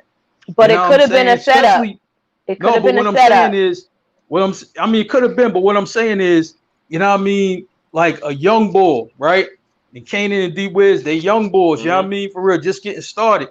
You know what I mean? They ain't hellified like that to be like, oh yeah, we drop ball and ain't nothing gonna happen to us. You know what I mean? I'm like, man, even, you know what I'm saying, talking with the OGs about the episode, right? Which was very animated conversation. I won't get into the details of that at all. But the point is, though, they were just like, yo, I don't give a fuck what city you go to, man. You know what I mean? That would never happen. You know what I mean? In our time, he like, hell no. He like, somebody getting rocked. You drop a man in a crew, you know what I'm saying? And don't nothing happen to you. He like, man, show me the city and show me the story. I'll tell you a different story. You know what I'm saying? It's always think gonna it be was a payback for setup. shit like that. Because she made first of all, he had bounties on their family, right? Then the bounties got called off because he got all the corners, right? Though that part of the bounties got called off. Now he telling her that there's bounties as far as family, which he don't got nothing to do with. Yep. He don't got nothing to do with that. And then you plant a seed in her head and say we need a body. Then you talk to the cop and the cop tells you no more bodies. And you tell the cop to go look at Rock, go talk at Rock, and Rock just dropped the body. Oh, that's the setup you talking. Yeah, you know. I was like, you know, Tina. I was like, man, you know, we'll see if they think like that. We'll see if they connect the dots. You know what I'm saying? You know, connect the dots. He just told you no more bodies. Now you about to have another body, and it's another kid. Yeah, you know. But I was like, man, but this always gonna be payback. Crew, though. It'll look like a rival hit. This is her people, so it's not gonna look like she did it. It's gonna look like Neek did it. Is on their team, so he gonna believe whatever Unique said. Period. Anything to get Rock out of there. Anything to get Rock out of there. So even if she tried to make it look like a rival hit, yeah, she right. He could say I try to make it I spoke to her and that's what she did, and he going anything to get her out. Fuck it, I'm with it. Yeah, but like I said though, man, he can plant some evidence, something. Yep. Yeah, he gonna find something. But like I said, it's always consequences in that game. Ain't nobody that thorough, you know what I mean, where they don't face consequences. Never. That never happened. You know what I mean? And I know it ain't just. But they didn't really face a consequence. That boy, the only person that's gonna be hurt behind that is Kanan. Yeah, but you know what I mean, they got that body. Yeah. You know what I mean? She don't care about that. She don't care about Kanan's friend now. If Kanan reacts and finds out that his mom is the one that put the hit out on his friend, that's where it could backfire on her. Oh shoot, you know what I mean? For real. You rather be dead instead of your man's? Like, I mean, that's an easy conversation to have. It's not. No, it's not. No, it's not. Kanan not there yet. He's still emotional. He's still loving and caring. I mean, no, I got that part. But I mean, if you present the conversation to him like that, like, listen, somebody was going to have to drop. His mom giving the hard Either it was going to be you or him. It wasn't going to be both y'all get to live and tell the story because that ain't real life. That never happen in real life. He could also look at it as you crossed me, Ma. Yeah, maybe. You know what I'm saying? I think and that could be the reason why Kanan became so ruthless to the point where he killed his own son. Oh yep. Oh man, I ain't even gonna talk about that. That could be a start of not even a start, but another because that's traumatizing. So let me ask y'all this: couldn't kill ghosts because you're weak. Hey, so let me ask y'all this right here. How important is so the only person that has a recollection of that night that saw something was when Jukebox got off that bus. Yep. And the brother do not know that Jukebox. And first of all, Jukebox and Kanan is thick as thieves. You don't think she gonna tell him? Yeah, she gotta tell him. That's a whole witness that they don't know saw. Yeah. He keep it her secret. You know, and they've been thick as thieves from day one. She gonna say, "I saw him in front of your house." even if she don't say that part, she gonna mention Yep. that I saw him coming to your house. I was getting off the bus. Man, I'm gonna say like this. I think it's gonna get explained to Kanan. He's gonna be upset about it, but he ain't gonna wild out over it. I don't see that. You know what I'm saying? I feel like he is. I mean, per the preview, I don't know who he talking to when he said, I'll give you my mother if you give me this. He said something. He said that shit. Watch. Fast We gotta forward see in towards the context end. what it is. We gotta see in context what that is. You know what I mean? You know, because we don't know. All I know is they didn't make it to Power, so it got to be some type of turmoil within the family that's gonna go down. Oh yeah, you know what I mean? You know, shoot, we only know Kanan from back in the day. That's it. 2 episodes, 2 bodies. Who's next? Ooh, that's a good one. The next episode might not even have a body. That's a good question. No, it won't be no. It won't be any. It won't be any major players. No, I think this might be. It won't be any majors. No, I don't see that. No, I think this is gonna be the chill. I think this might be the chill episode. I think. You know, I think we're gonna see Omar Epps' character. Now he's gonna try to look for that. You know, I think we're gonna see his little. I think we're gonna see a little bit more detective work by him in this episode. But you know what though? I took bad notes, Merv. I took bad notes. Go ahead, team. Go ahead. So I did the whole 2 cop thing, right? So I have dirty cop, and good cop, black and white cop, training day. Yo. Yep. Remember when they were sitting in the car talking, and he was like, that's what's up. He's like, you know that. Don't even take no bullshit from me.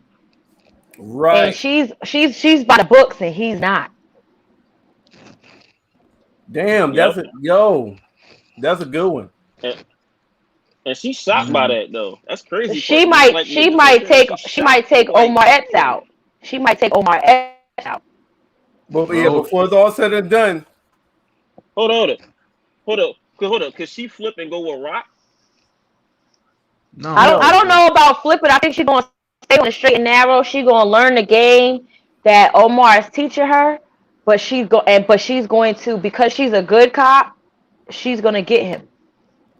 Man, I don't know if she's gonna be in trouble with the police department or she's gonna have to kill him. But she gonna tell the precinct or something that he a dirty cop. But here's the thing, you know, right? Like as far as 2 episodes is concerned, we haven't really seen Omar Epps' character really go in. And we haven't seen the bartender, you know what I mean, Symphony really go in. I feel like Omar we don't really know what all of them is about. And I'm gonna tell you, right? I think his hold on real quick, Mark. I think Omar Epps' character is predictable as fuck. You know what I mean? With every cop. You know what I'm saying? You know, predictable. But I would say like this. Here's the thing where this is what's being played. This is what you know about that. But here's the thing, this is what's being played out, you know what I'm saying? But Power always changes the dynamic, you know what I'm saying? Because once Symphony came in, it's just like, yo, to me, y'all like, he don't fit with the story. You know what I mean? Yo, he's a fed, he's a cop. But watch he end up not being that and being something else. Because that's Power. You know what I mean? Anytime you try to predict a motherfucker what to be on Power, you end up being something else. You know what I'm saying? Yeah, but you could tell those small little roles that white lady had, that white cop got, you could tell how she looked at him. Even the stuff that he told her, even that one line where he said, don't take no shit, not even from me, but you still gonna stay in this car. Like she said, I didn't train all these years, this, that, and the third, to sit in this car. So her character hasn't even evolved yet. But those are key little things that need to be remembered that she said. She's also a woman, which y'all see that women ain't supposed to be in charge, but they make it movies. That's enough. I forgot. Damn, I left that out. Damn, that happens in the Power universe all the time, man. I mean, the women, take control of this motherfucker, no matter which series it is. The women, be on it, man. You know what I'm saying? You know, like Courtney be writing them girls into right into the top spot all the time. Oh, besides Famous.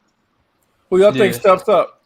That's his man. You know what I mean? To a point. He just ain't violent. That's all. got his Wait, back, but He he ain't ain't about that violent. life. I don't know He everybody's ain't about name that yet. life. Who's he with? Yeah. That's the boy who just got killed. Oh, so Boy Sean. got I still call him mistreated. Sean, This so my bad. Oh, the Rican boy. Oh, You know Sean, what I I mean? Yeah, famous. yeah, Sean. Yeah, the Rican boy. Yeah. But Mhm. I don't know. Mhm. Because he's a good kid. He know the Yeah. streets. It's like he got his toes in it. Not his. I'm not even gonna say a foot. He got his Yeah, toes in it.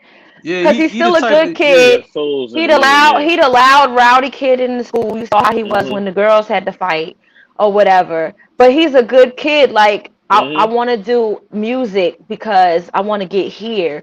Mm. I want to be. It's like I want to be down, but I'm not really down. I want to be with y'all, but I don't Yeah. really want to be He with y'all. tiptoeing. I love my sister, but He want to be with I'm y'all. as much as Mhm. I love y'all, I don't want my sister to be with y'all. So it's like he's stuck, Well, Tina, and he Mhm. at the shallow end of the pool. Yeah. You He know, that's tiptoeing. where he at. yeah. But you know what? Yeah. Yeah. Yeah. Yeah. Mhm. He might be a Braden. He might be a I don't Braden. know. Brayden he loved the game. Nah, He wanted to Brady be in was it all so in. Well, bad, true, you because know. but you got to think about the years But back we're at in the the beginning '90s. stages of the crew, though. Back in We're the at the '90s, beginning that's how stages. Braden would have been. I want to be down, but I'm scared. That's how Braden would have been. We're talking about 2021. Of course, Braden would be Yeah. like, "Oh, I'm souped. I'm souped. I'm souped." You know what I'm saying? But people slept on Braden. We ain't know Braden could Mhm. fight. We ain't know Brady could handle the corners the way he did that one night. Like we didn't know that. So it might be a thing where he gets put Mhm. in situations where his gangster gets tested. Yeah. I can see that. I can see that happening. Yeah. And then he the Puerto Rican Yeah. light skinned dude. And he might die too. You never know because guess what? I'm thinking of the movie Fresh. The Puerto Rican boy who was Fresh best friend, who had all this mouth to make it seem like he was popular as hell, but he really wasn't about that life. Mm. And he ended up Mhm. dying. So he might be that too, because we got to think about that. The '90s is different from 2021. Braden is covered, his parents and all this other. This kid is not. This kid not rich, and that's the difference. That's a major difference. Yeah. So, do y'all think this Mhm. right here is what's going on with Grant? It's been 2 deaths so far in 2 episodes, but Mm. there's a lot of talk that is moving slow and or Mhm. whatnot. Do y'all think this is the case right here? I want that. You could tell me. You could tell some of y'all have never watched nighttime Never dramas watched like it. Yeah. Dallas, Knots Landing, Yeah. Yeah. and Dynasty. You want Everybody's like this. knockout They all episodes want. every week instead of characters developing, building, relax. No, I don't. I mean, it's starting off slow, but it's still good. It's not But bad.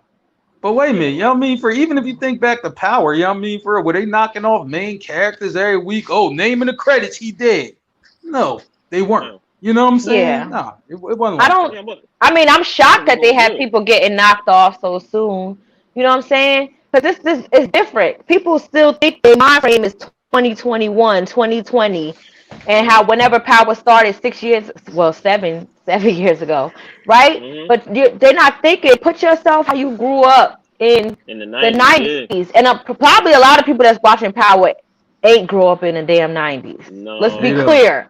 Or they Let's be No. stayed in the house in clear. the 90s. You You know in what the I mean? house. Yeah. Stayed your You ain't ass in the outside. house. A lot of these When your new mama, when the street generation lights came kids, on, your mama said, come in the house and you came right? in. A Get the lot of Mhm. fuck these out of new here. generation kids are watching the shit from the '90s, so they still thinking like, "Oh God!" Just like when I was watching Snowfall. Snowfall is from the early '80s. I was 80s. Yeah. just born. Mhm. I was just born, so for me it was like, bruh, bruh. You know what I'm saying? Mhm. And then I got into it. So, Mhm. but for us, did it start off slow? For me, yeah, it did, but it was still good. I didn't knock it. Like I wasn't bored. Mm-mm. Mm-mm. No, you know what I'm saying? Mm-mm. I'm like, man, they No, they they I still like the speed of they this. still building.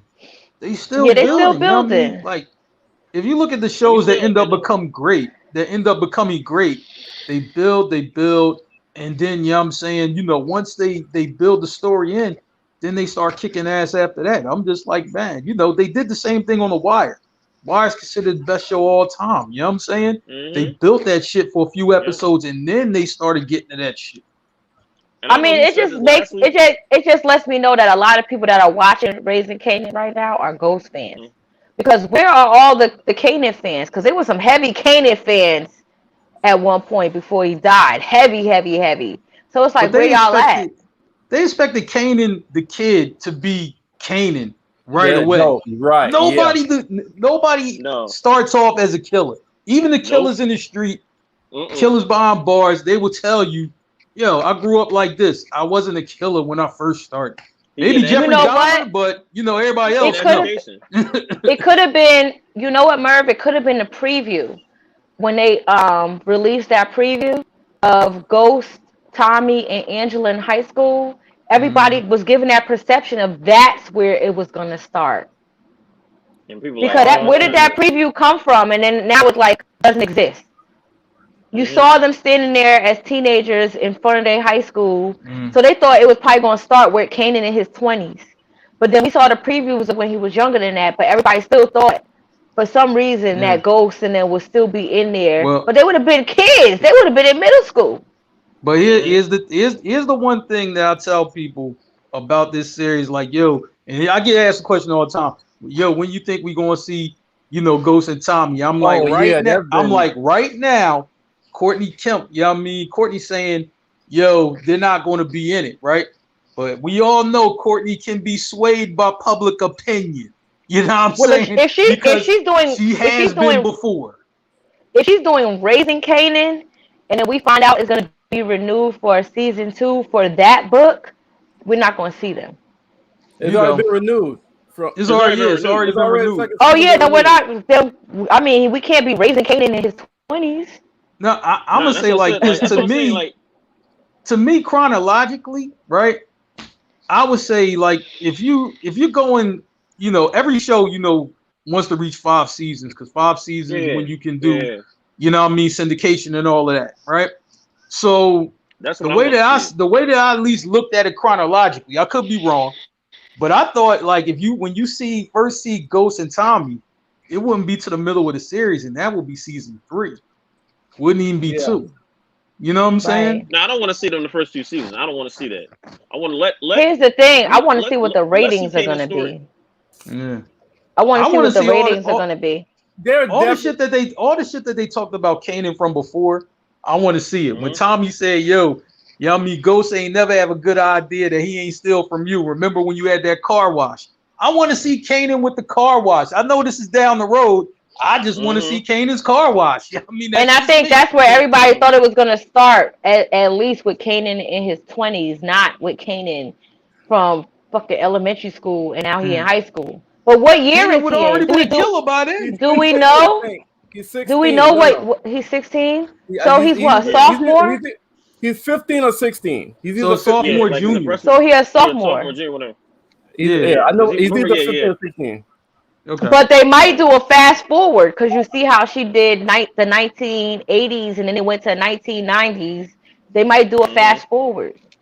I hope they don't. I don't want that. Skip all the way to 96 from 91. No, let it build. Yeah, if you want to skip to 93 from 91, okay, cool.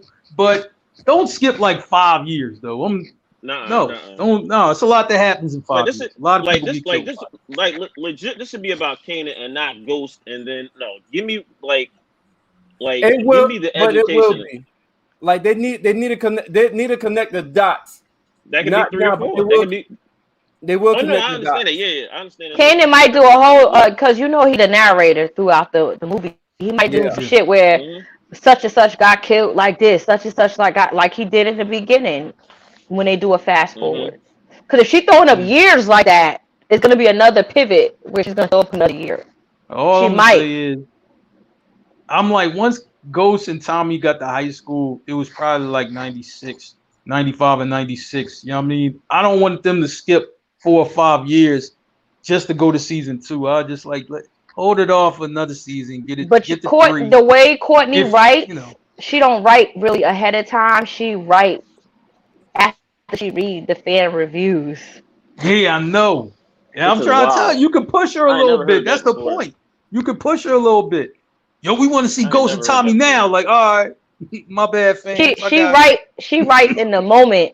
She don't do a previous write. So if the reviews are going down, she might pivot. That's how she writes. Hopefully 50 will have more creative control over this, where he's Please, like, Cliff. nah. I Cliff, think you know what I it's mean? gonna I be need you more. to have that.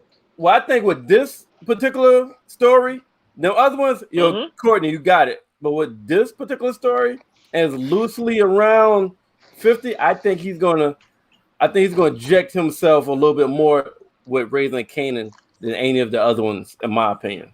Yeah, because this is about him. So, Like, Yeah. so let's go to jukebox singing, and in the last 3 scenes, all the stuff that's going down. Jukebox is singing that Whitney Houston song. That was kind of weird for me because I don't know. I'm gonna tell you why it was weird though, real quick. Like, yeah, I saw the pain in his face, but after he did it, there was no pain. He had he had that you little motherfucker look after that. But right when he had to do that, I saw the pain. But real quick, when Jukebox was singing, that was kind of awkward for me because in my head, don't mind me, in my head, I'm like, okay, this grown ass woman is making love or having sex with this man, and then this little girl singing. It just kind of fucked with me, like, really? Like, I just, like, I know y'all wasn't having sex to her voice, but it was just weird for me, like okay, I'm listening. Singing why y'all like you a little ass girl talking about you give good love to me, and then these grown people just, I was like,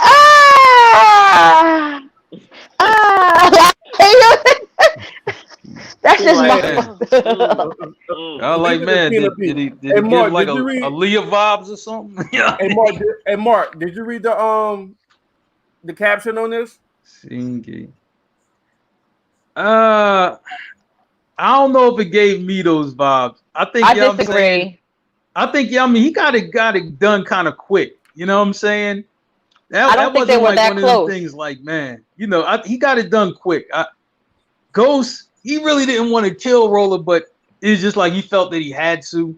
You know what I'm saying? It was more, it was more emotional. I think this was less emotional because he was taking a piss. You know what I'm saying? I mean, you shoot a man taking a piss. Yeah, that's the least amount of emotion possible. I'm like, damn, you know what I mean? My man still got his dick in his hand. You know what I'm saying? What the hell? You know what I mean? Seriously. No, Roller and Ghost had a real brotherly relationship. Even though they wasn't brothers, they had a bond. This was just his nephew's friend. There was no bond there. Yeah. Yeah. I mean, he might have felt a little bit. It bothered him because that's a kid. Bit of sadness, y'all mean that's the only thing that bothered him. That was a kid. Yeah, I say so.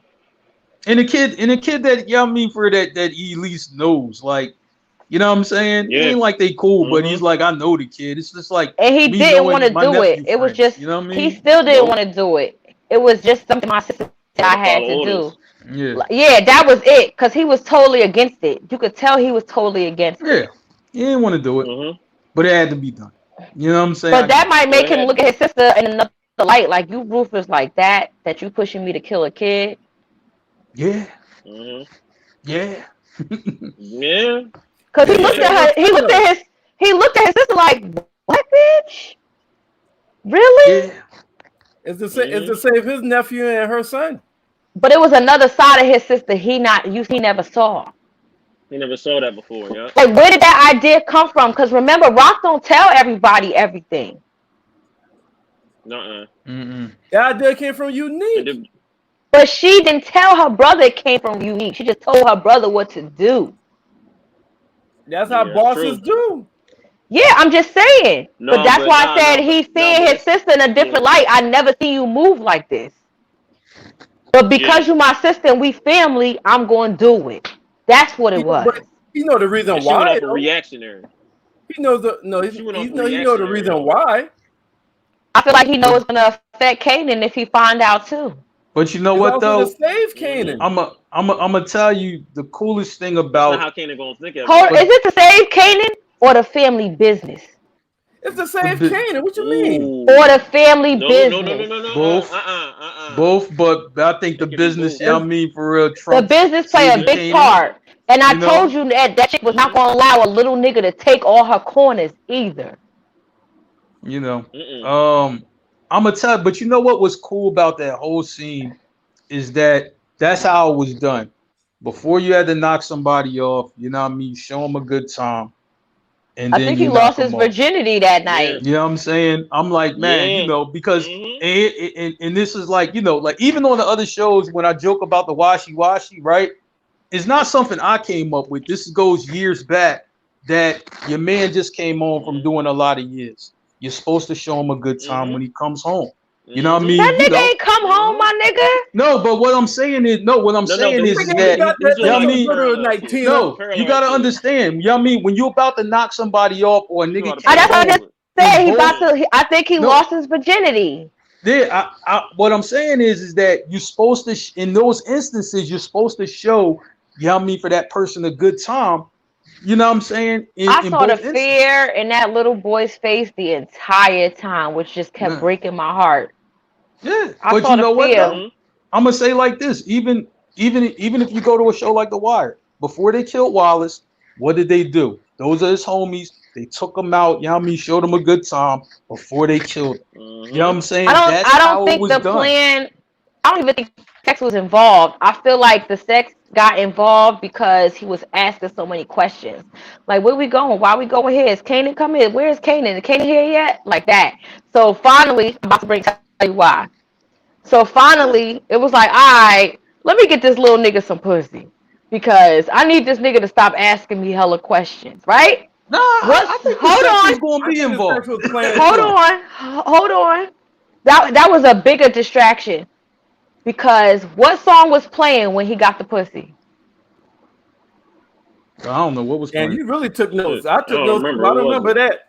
I think the I pussy got was in the the plan. I got the power. I got the power was The playing. pile? Yeah, all right, all right. The All Pussy right. power power. Nah, of the pussy.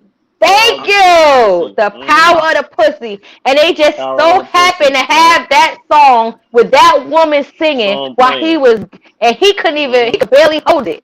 The power of the pussy took that. Mhm. After he got the pussy, his mind was off Kanan. hey, but like I said Yeah, it though, was. I think to be honest with you, you know what I'm saying? I'm like, Don't cause dumb it down, Mark. no, but I've heard that, but I've heard stories like that before where it's like, man, you know what I mean? You show the person a good time, you know what I'm saying? And then you get them out of there. Like I've heard these stories in real life. Like this is how it And works. You know what that's I'm also saying? Had a that setup. little boy not been kept asking about Kanan, he probably wouldn't have said nothing to that old bitch to give him some damn pussy. But that shit Man, made him relax. That's the It ultimate relaxed setup, him. though. you That's Oh, the it supposed to ultimate Right. do did. that. setup. Pussy. Straight up. He was running out. You Yo, could tell he was running out of shit. You done lied to the boy and told Kanan gonna come to the club. You was running out of shit. You had to get the power of Mhm. the pussy. yo, That's what I you know, told you. Women play a huge part in these movies, in these series. you know how many Mhm. people got robbed and killed for We're you talking know what I mean, about a for them little setting ass up the pussy? kid. Why you keep thinking Yo, about some grown ass man? We talking about a little young He's boy. what? Like, so Time out. what? Hold on. So Wait, can I say what? something? Hold on. Can I say something real quick? I can't say something because Tina, you keep yeah. I think somebody else said something too about him being this little kid and blah blah blah. First of all, he's in high school, so he's not that damn little. And second of all, he's in the fucking Still a streets. kid though. When you're in the streets and you down to be in the streets, you can't just look at them as a he little still kid had an anymore. immature mind. His mind He's not a even fucking more killer. he's not even no. He's He still a immature fucking as hell killer. because a real killer ain't gonna run his mouth. A real killer ain't gonna be like, oh my god, did I kill He's him? I shot him. he's a Da-da-da. he's Kanan still a killer. Kanan is more mentally advanced than that little motherfucker was. He's still a killer. It Mhm. doesn't And matter. he's still a kid too. If he, You know what I yeah, mean? He's a kid. So yeah, but everybody, okay. so every kid out here that kills somebody, they mature, they smart, they know what they doing. I just No. said, who said that? You bring that up. I didn't say he So was just because a somebody's in mature high school person. doesn't mean that they're mentally mature. I Hey, didn't say anything about that. That's why I All I'm all keep saying is saying. I'm mentally That's why mature. I'm not looking at his age necessarily. Yes, he's in high school, but mentally he was a whole kid. yeah, all I know is I like, man, setting the ball up with the pussy is common standard, especially in the streets. You know what I mean? He Especially was when you go probably the go most get a boy out of immature there. one out of the whole crew, You know out what I of mean? Kanan's whole crew. He was the most immature. You could tell. Maybe. But shoot, But he showed But that man a good but he time and was then got about it him out of there when after it that. came to it, though. That's norm. Yeah. That's standard you know what? procedure. That shit happens. Because he was like, yo, she's the finest girl in school, and she got hands. I think I'm in love. It was like, yo, and Jukebox like, yo, the nigga just died a few days ago, and you trying to holler at his girl? I'm like, she's single. Hey, listen, I'm gonna say like this. I understood the boy D when D Win said that. I understood his mentality. I'm just like, yo, you know what I mean? For like, I look at my own life. I'm like, damn, yo, she tried to stab me. That was what's up. That was close call. I'm with it though. You know what I'm saying? He's like, I understand. Okay, I get it. He's a little version of Uncle Marvin. You see how he just nonchalant to shit, and Marvin is nonchalant to shit. Whereas Kanan is like, Kanan feel like, damn, I like her. I really like this girl, but damn, she hurting because I probably killed this nigga.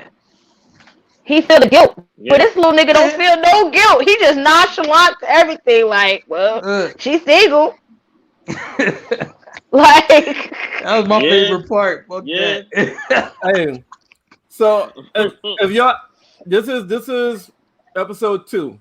Hold on, let me give props to that fight though, Merv. Oh, let me give props to that fight. That bitch was ass. So you got one of the prettiest girls, or the girl who's considered the prettiest, flyest girl in the school, and she could fight. That bitch popped that bitch. Yep. She was whooping ass, and then when she pushed security or the cops away and still popped that bitch again, that's what I'm talking about. But what people don't notice is she, of course, she come. Everybody thought she had the most perfect life, right? Never judge a book by its cover. Her life is broken. Her mom looked like she strung the fuck out. Man, that mom was. Her life like, and then you see her hardship and how smart she really is, and how smart she is to these streets. She not stupid. She not stupid. So to see the prettiest girl in school go through this hardship, that shit is a lot. That shit say a lot. So that's what I mean by never judge a book by its cover. True. All right, pivot real quick. I want this is a quick question. This is not thought provoking. Just what y'all think. Oh shit, Lou. Marvin. I don't know. I think Lou. All right. I think if Marvin goes, that's gonna be predictable as fuck. I feel like it gotta be a twist to some shit. No, we don't know how any of them would go. I just think y'all mean will be first. I think it's gonna be Lou. I got Lou Marvin. would be a great plot, great plot twist. Lou would be a great plot twist. Marvin would be predictable as fuck. Yeah. Well, it depends on how you go. I mean, if you go on some shit you ain't predict. I think it's gonna. I think Lou gonna get killed by a woman on this series. That's how I think he's gonna get killed. I'm telling you. So, because it's something about Lou with the women. I'm telling you. All right. Yeah. So this, you know what? It might be Sean to do it because I'm tired of telling you not to talk to my sister. Going forward. I see that. Going forward, going forward, I'm gonna bring a notepad for us because I feel like we're gonna have a lot of disagreements on outcomes because we had some tonight, but we'll be able to go back and watch this because best believe if my outcomes come correct, I'm gonna let y'all motherfuckers know. So for going forward, I'll start writing this shit down just so I got receipts. I could come back and be like, Taison, you said boom, boom, boom, boom, boom. Tina B, you said boom, boom, boom, boom, boom, boom. Oh, I remember. Hey, wait a minute. Hey, Merv, we can start with that already. You said last week it wasn't really going to be no consequences for Kanan and crew, even though there was a first-time hit they put on. You know what I'm saying? I was like, well, in real life, it don't happen like that. I knew somebody was getting rocked behind that. You know what I'm saying? I said it wasn't gonna be no consequences. Yeah, you was just like, okay, it ain't gonna be no consequences. What? I feel like taking out. I feel like taking out the friend wasn't a consequence because they not really the family don't give a fuck. They only give a fuck about Kanan. So it wasn't something that would hurt them. Hey man, I knew somebody was dying behind that because in Collateral real life damage. somebody dies behind that Yeah, shit but all the did you time. think that they own people was going to kill him, or you thought the rival was going to kill somebody? No, No, you know I what? thought the I thought rival it was was gonna going to be a kill him. setup. I didn't know I how it think was they was going to gonna be a give it up. setup and I who think was they was going to gonna do it, push him but to I the thought it was rival. going to be a setup. So you You know thought what I'm their own saying? people was going to end up setting up Yeah, their I thought it own was gonna be a setup. people? Hey, because that plays out in real Yeah, life. You know what I I mean? thought So Lou. that's why I thought it That's would be a not what setup. I said. Yeah, Is that what you thought, I that thought. their own people was going to set up their own people? I didn't know how the setup was going to go down, but I knew it wasn't going to be unique. Nah, Yeah, I that mean, thing. for real, Nah. just come, yeah, I mean, him and the crew coming up rocking him. It I was feel going to be like something else. I feel like the setup was unique, setting up Rock to kill her own people. Maybe, you know what I'm saying, and Yeah, that's viable. To be it may honest be. with you, you know what Yeah. I mean, if you look at the thought pattern of it, Mhm. and especially how you presented it earlier, you know what I'm saying. I'm just like, man, I felt it was going to be a setup. I just didn't know how, like, well, who you going to use and how you going to do it. I didn't know that. I'm just glad that they gave the man a Mhm. good time before Yamini rocked him because that's what happens Mhm. in real life. I All right. Mhm. I also I also think that store owner and his wife and her being beat shook Rock a certain kind of way. So I feel like That's gonna be something's the Rock I ain't storyline. feel like like something's that. yeah, I feel like Mhm. something's gonna come to that Hmm. store owner. Plus he's greedy because of the what he Yeah. wanted part of their money and He wanted. He not wanted to to get just like give him a shot. profits. I'm like, dog. Yeah. Yeah, he Hmm. wanted a percentage. Yeah. Come on, man. So That I wasn't feel gonna happen. like payback's a Yeah, that wasn't bitch, gonna and happen. something's gonna come out of that to save the wife from getting beat. From getting beat. That also probably put He her in gonna skim a off the top. situation to That's get what her he gonna beat do. He too. probably skim off Hold the up. top or something. Yeah, that's true. That's true. Then they gonna I catch the also count. Yeah. have So shout you out to about to, are you going in your scenes right now? these Because just I'm about to notes. roll on in that. No, Was these it not scenes? scenes. This not the questions Uh-uh. that you said I need to put. Hey I'm there. just Oh, okay. giving shout outs to certain things. Shout out to Jukebox and her hustle game and that little scene where she hustled that nigga for Oh yeah. 20. Right. The clothes, yeah. Oh Right. Yeah. man. Oh Yeah. And man. hold Yeah. on, another Great. female moment because she saw how the other nigga went down on his price to get rid of his shit and she didn't budge for shit. She said you need to work on your negotiation skills, Right. Not Queen. one bit. Yo, shout to the boosters. Shout to the boosters. You know what I Not mean? one Especially bit. in the 90s. Hey, They was the but Oh yeah, shit. no hey, but doubt. hey, Did DW, y'all I love that. Oh Hold hell up, yeah. hold up. Let me before you leave that scene, because I'm in sales. I got over 15. I've been in sales since college. You know what I'm saying? Like I love the hustle, the negotiation, Mhm. and be able to close a motherfucker. Mhm. So when she was like, "Yo, Oh hell I yeah. can sell it to you for 350," I've been showing you love because I like your cookies. And he was like, boom, boom, boom, boom, and would close his ass. We're like, oh. You know, some Africans down the street with some knockoffs that maybe you could afford that Yep. shit. There you When go. she said, "Oh, you could go down to the Africans and get the knockoff with some shit that you could afford," and hit that nigga, he didn't like that shit. He didn't like that shit at right. Mm. all. And that's what Nope. damn gave her ability to close that shit. So now, Yeah. 250. I'm showing you Like love. I said, She shout a to the closer. boosters, She And a man. closer. she was wearing her own product. That also Right. sells. Yep. She had all the Mm. gear on Mhm. in the boy. So it's like that's how you do Mhm. it. You know what I'm saying? Yeah, Mhm. like Even I me said. being a makeup artist, like I can't be telling you, oh, I do makeup this and the third, and you don't see what that shit look like face to face when you're Mm. talking to Yep. me. Hey, So hey, Taison, you know what I mean? For real. Exactly. Like I said, shout to the boosters. They used to go up King of Pressure Mall, you know what I mean? Take that motherfucker, come right back down Woodland Ave, you know what I Woo. mean? Shit. Yep. It's like we hit the lottery on gear, Mhm. man. You know what I'm saying? Mhm. Shit. I was Mhm. like, Merv, man, shout to Mhm. him. Shout Mhm. Merv, to did you him. speak on Kanan Oh being hell yeah. babysat? Wait, say again?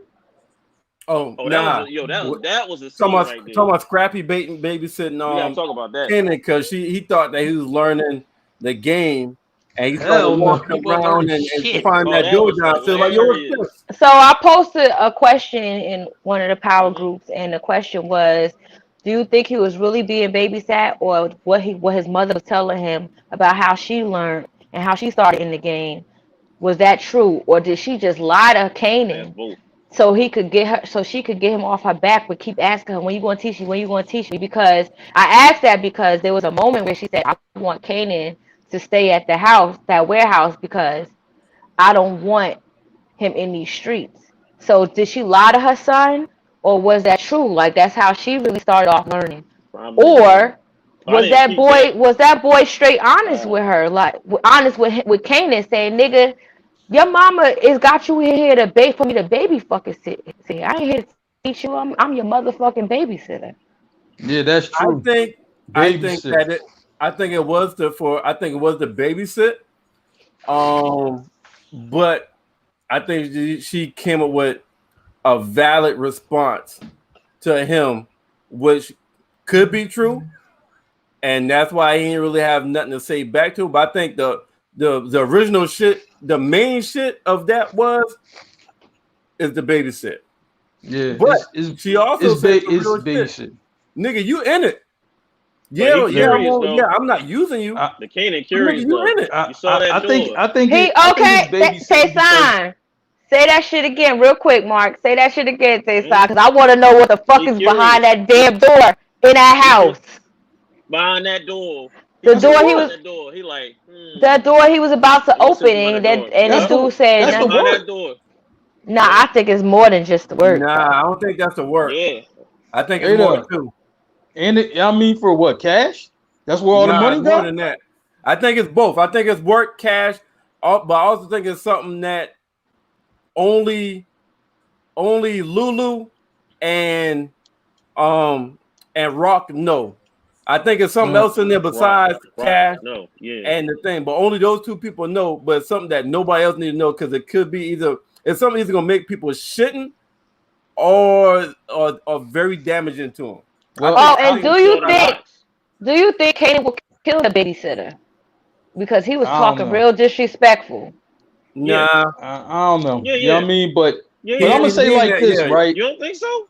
But you know what though? I'm gonna say like this. The reason why I say, it's the babysitter and not teaching him the game. You know what I'm saying? Because if she was teaching him the game and you're starting out a bull in small steps, even though you already caught a body, right? You know what I mean? Which is very backwards. You know what I'm saying? I don't know if you could just run above board to first base after you caught a body. I don't know if you can do that. We still don't know who bullet hit that boy. Yeah, we don't. But usually, I'm saying, usually you start off, for real, bagging up. Mm-hmm. That's how you usually start out. You start out bagging up, rock up, chop, and shit like that. You don't cook because you don't know shit about that. But he's not doing that. He's playing video games. Yeah, that's why I say it's babysitting, because if she was actually teaching him something, he'd be bagging up. You know what I mean? That's how usually most people start. Mm-hmm. They start out bagging up. He wasn't doing that. He was just sitting there. Yeah, it's just babysitting. So it's babysitting. Mm-hmm. Hey, Merv, what you got? I think that's shit. I think we covered all the scenes. I mean, not all the scenes. I think we covered all the synopsis of everything. I think if we miss anything when we talk about the scenes right now, we'll cover any details. So everybody top 5 moments. Like you want to, in order, just run it. Just run it. Just whatever you think. Let's do it. Let's do it. No, let's start with number 5, and we go up. Oh, all right. Yeah, that's what I was asking you. Do you want us to just run it each? No, like we give all our top 5. Everybody, you know what I mean? I guess everybody give whatever moment, you know what I mean? Okay, number by number. Yeah, 5. Okay. My number 5 was, we talked about everything already, but it was Kanan not having his eyes open on his way to school. Even though they was just throwing out the phone books. Did y'all pick the phone books out? Remember the yellow book, the yellow pages? Yeah. Yo, that was wild. Yeah, they used to do that. Like, you know what I'm saying, Taison, you remember this. But my thing was why he looked so mad, like he wanted to shoot the little nigga, but he's like, his mom right there. Let me throw the phone book out instead. That's how it looked. But yeah. But niggas really used to fling phone books. Like, that's what they did. You saw that, Merv? I didn't even read it. You right? I read part of it. He said, what they say? Who the hell delivers phone books looking like this? That's what I was talking about. Like, man, in the 90s. Mm-hmm. He was looking mean as hell. Like he wanted to actually pull a gun out, but he had to pull a phone book out because people was watching. I'm gonna say like this: you should have seen the person who delivered mail when I was a kid. You know what I'm saying? I'm like, he looked like an armed gunman for real. And this was the postman. You know what I'm saying? But that's the way he looked. You know. Hey, Mark, what's your number 5? Shoot, probably the meeting at the cemetery. You know what I mean? For real, with Unique and Rock. You know what I'm saying? It was just a meeting that had to be had, and I understand why it had to be had, but I was just like, that kind of came up on me. You know what I'm saying? So I like that scene between them, man, because you know what I like between them two? It's a respect level there, but it's still like you my enemy, but it's a respect level there. You know what I'm saying? That nigga don't respect that woman. That nigga playing her. For now. What I'm saying is, see, when you disrespect somebody, you talk real greasy to them, right? You talk crazy to them. If you're smart, you'll move strategic and you won't do that shit. No, but what I'm saying, when you don't respect somebody, you know what I mean? You carry it different. When you respect somebody, it's like, yo, I'm still trying to get the upper hand, but it's like, I mean, it's like a worthy opponent. And when you have a worthy opponent, I mean, you don't show your hand. So you don't show disrespect. When you show disrespect, that means you don't respect nothing about them. Mark, I know a few people that don't respect, don't like, hate, want to take this person out this world and still move like they respect them, but they don't. It's strategic. It's called playing chess. Man. Everybody right. got different moves. Everybody different. Everybody got different moves, man. So not everybody is gonna be like because I don't respect you. Some people know how to move and they got patience and they move strategically. I mean, where I'm from, they just pop you. You know what I mean? That's it. Yeah, so true. Hey, Tay, what's your number 5? He said, well, I'm from the just same thing. Sounds like they're not smart. Yeah, basically, what's your number 5? My 5 is D-Wiz getting killed by Lulu. Like, that to me is number 5. Like, I guess like the tears and basically the complete 360 afterwards is just still like, I'm like, wow. Still cannot believe that happened. Gotcha. Tina, your number 4. My number 4 was Davina I put Davina coming from a broken home. That was a whole nother side to see of her when she was already put on this pedestal and nobody really knows the story behind her pedestal. Shit, my bad, y'all. My number 5 is Rock and Kanan first day back going to school, that drive when she was like, I need you to be afraid, Kanan. Like, fear is good. Fear helps keep you alert. So that whole conversation right there of going to school, that moment of her kind of like, I'm dropping knowledge on you. That scene, that's my number 5. All right. All right. Mark, your number 4. Yeah. Oh, go ahead. I was about to say, Merv, just go right into your number 4. Oh, okay, cool. Yeah, you might as well. Yeah. Shit.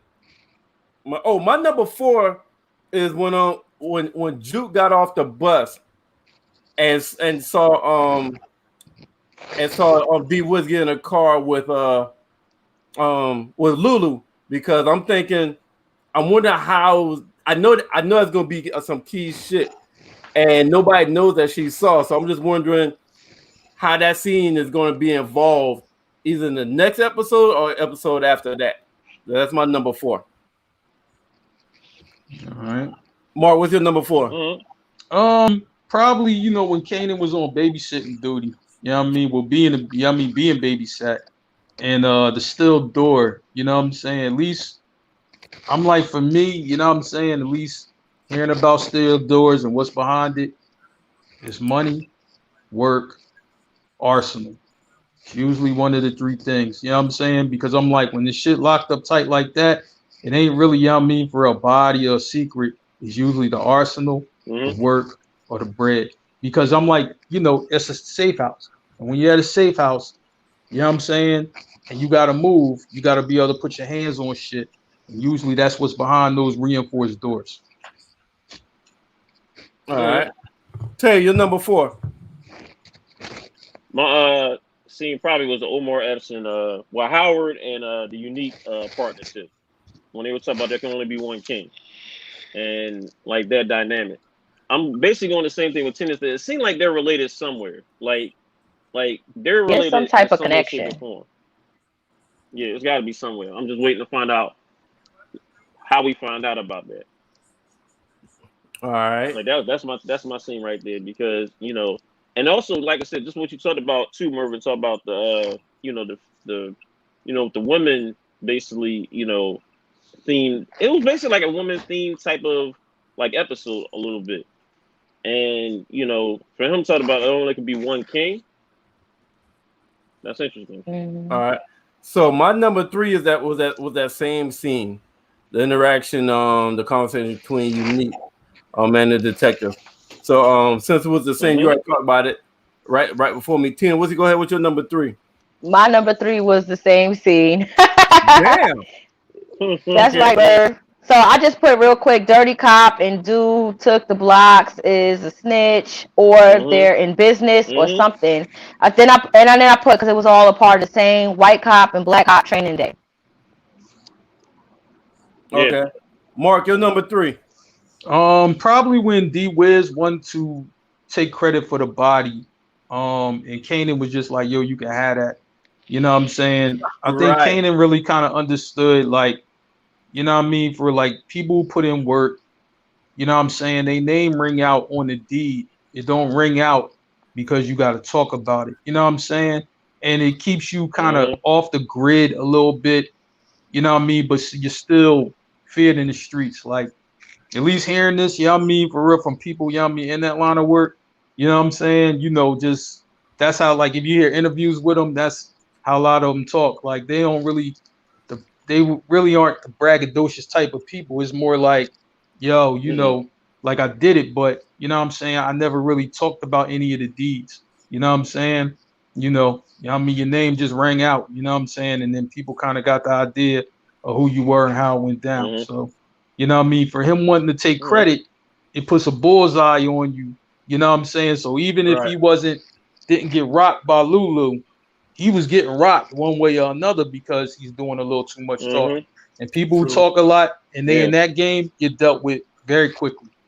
True. Tell your number 3. Number 3 was basically the 2 chicks fighting over Buck. Basically, like, don't get no crazier than that. Like, real rap. Like, and we talked about that earlier. Like, that's my scene right there. Like, okay, like, all right. That's my number 2 that's is like my the scene. That was wild. My number 2 is the cemeteries meeting between Rock and Unique. Man, you almost feel like they knew each other before this shit even started. Like, I'm talking about off stage. I'm not even talking about acting wise or like, I'm talking about, it seemed like they knew each other before Raising Kanan was even started recording, started anything. Because to me, their scenes is just so motherfucking natural. It seems so motherfucking believable. It seems so fucking real, and they just have great fucking chemistry together in their scenes. Like they really killing that shit. And I enjoy every conversation there. Like, they're not even doing anything, but they're so in fucking sync with their chemistry and their mannerisms on their acting interaction. I love every time they get together. So that's my number 2.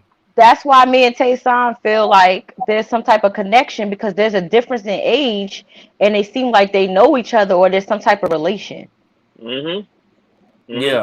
There's got to be something there. Where they go back further than, yeah. I hope they explain that. I really hope they explain that, like, this season. I don't want to wait next season. I want to find out this season what happened about that. So that's my number 2. Tina, what's your number 2? My number 2 is Derek, which I call him D Wiz. Yeah. Wait, I'm trying to figure out what the Wiz part is for. Did they ever explain that part? Because he ain't. Problem. Oh, I. This is so I put Young Boy, aka Derek, getting set up with a good time, then murdered. Song I've Got the Power, Powder Pussy. Mark, your number 2. Man, probably Uncle Marvin. You know what I'm saying? That like when he came to the club, the party, and him, you know what I mean, for connecting with that white girl. That white girl gonna help him out. You know what I mean? She gonna really, be able to move some stuff around. I think Uncle Marvin gonna have the club on lock to be able to get that product through even more. she probably gonna set some other shit up for him or That's a whatever. great take. I just see, you know what I mean, for this white girl, you know what I mean, for real being in pocket for Uncle Marvin, you know what I mean? So That's a great take. Mark, let me piggyback off of what you just said because I agree with you 100%. That nigga played chess, and everybody think he's some stupid nigga. Mm-hmm. That nigga said, "Yeah, I'll do anything for my girl. You my girl." Like, you know what I'm saying? Like, he played that bitch. And the way that he went to when she was like, I think, remember I said she gonna find out that she gonna feel like the sister did it, that Rock killed her dog, and you saw how he just like, Yep. He played my that right sister off. love animals, and she thought you was a dope white bitch because you know how to stand up to black people and da da da da da da. That nigga played chess on that bitch. yeah, I agree yeah, with you definitely. 100%. So That was game. You trying to get some pussy. Tay, go ahead. And also about the family businesses too. Wait, was I she would say the same thing was the white about lady having sex with the bartender in episode 1? No, that wasn't a bartender. no, that was the Okay. boss, whoever the guy who owned the club. The Okay, guy I who just wanted owned to the make club, sure. or I think All that right. was the guy Hugo that would is have what been they called him. another. Hugo. Oh, Tay, Okay. what's your Oh yeah, oh, yeah, yeah, yeah. Tay, what's your Yeah, number they still 2? haven't said anything really about the bull though. But all right, Oh, my number 2 Hugo. is basically Rock telling Kanan about fear. Oh, Hugo. All right. Yeah. Like my one, like the like my second scene is basically like, you know, Kanan like talking to his mom about fear, and it's like fear keeps you awake. Be scared. Like you can be scared about me, about like, you know, them hitters, but you got to be scared. You got to be scared. You got to have that fear. And I love that little, like I said, the conversation in the car and the conversation basically when he was eating breakfast. All That's right. my second scene right there. I think that was very. All right, so now we're at number 1. My number 1 scene is the last scene when he murdered D Wiz, but it was really when he first pulled out the gun and the emotions that he had where it took something out of him to do it. Like it took something, like he really did not want to do that. You saw that's the first time you seen some kind of humane emotion from this nigga out the first 2 episodes. Every other thing, he's like a fucking pit bull. Like when Tina y'all mentioned when he's talking to the kid about his sister, when everything that he's done, he's been almost like poker face. He's a poker face or intense. But like that face expression when they first put the camera on him and he pointed the gun at D Wiz, you could tell like, yo, like it's almost like silently he was sending a message saying, "I'm sorry that I have to do this." Yeah. Yeah. That was a powerful scene for me. So that was my number 1 moment. Tina, your number 1. So you know what my number. Oh, can y'all still hear me? Let me know. Yeah. Okay. I hear you. So we hear you. My number 1 moment was the chick fight. I can relate.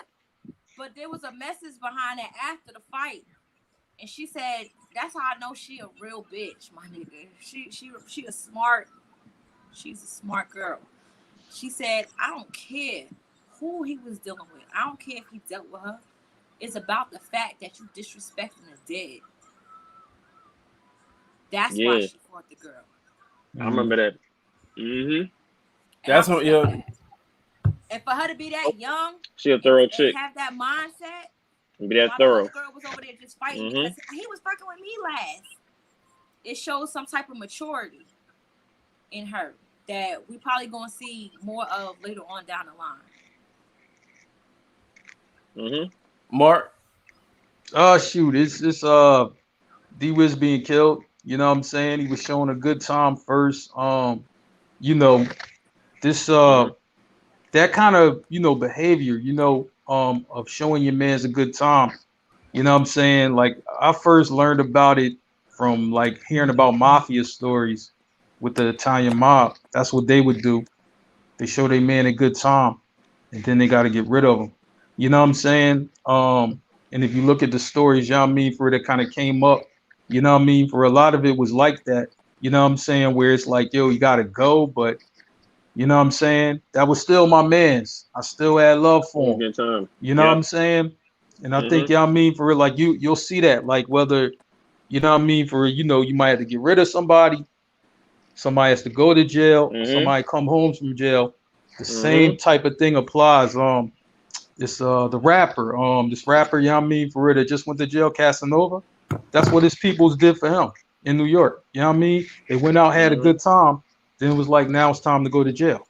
You know what I'm saying? You don't know how long he's gonna be back there, but you know what I'm saying? It's just like, yo, but this is what happens, you know what I mean, when you in that game. You know what I'm saying? When it feels like it's your last time up, or you know what I mean, you've been away for a long time, or you gotta go out the game, a good time must be shown. It's just a proper respect. All right. Tay, you're number one. You've been kind of different. My number one is basically the number one really is basically sort of like the theme, a little bit of the theme of the whole show is basically like every force, basically, like he was talking about Newton's like third law, right? And he was talking about like every force implies an equal and opposite reaction, and you basically saw that play out like in the beginning part of the show and then basically the end part of the show. And like I always thought that was like that intro basically just stuck with me. Okay. That was it. That intro stuck with me. That intro really, really stuck with me. Yeah, and that's also some real shit. That's not even, you know, that's some real shit. Every action is met by a reaction. Every force is met with equal force. Yep. So yeah, that's some real shit. Tina, I'll start with you. With your give us your two favorite quotes. I kind of got 3. Okay, spit them out. So it's not in order, but I got Jukebox when the girls was fighting. When she said fighting over a dead nigga, that don't get much stupider than that. That was funny to me. The other one was the quote by Rock that fear keeps us alert and woke. So be scared. Scared of them or scared of me. And then I have the one with the with Omar Epps, and he said one king, one crew, one crew. Okay. Mark, what's your favorite quotes? Shoot, probably when let me pull this up. Probably when, you know, Unique and Rock met in the cemetery, and Unique is like, yo, I've been circling this motherfucker. I mean, I've been spent 30 minutes circling this motherfucker. Make sure you wasn't setting my ass up. And Rock like, you won't see me coming, Neek.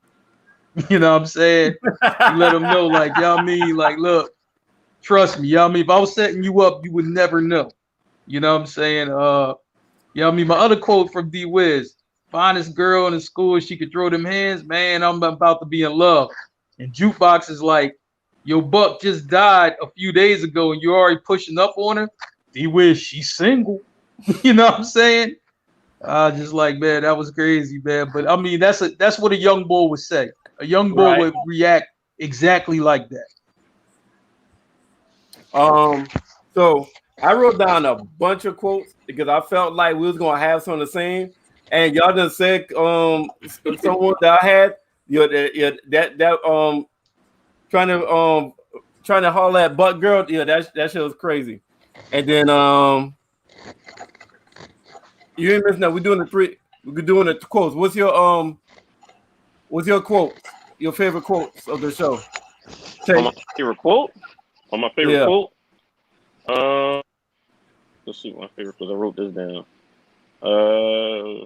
It's a good question. Well, I would say about like the same thing I talk about when Rock was telling Kanan about fear. Like fear keeps you awake, be scared. Like I always thought that just stuck. Okay. Especially in the game that they in. Like that's gotta keep you like awake, that fear.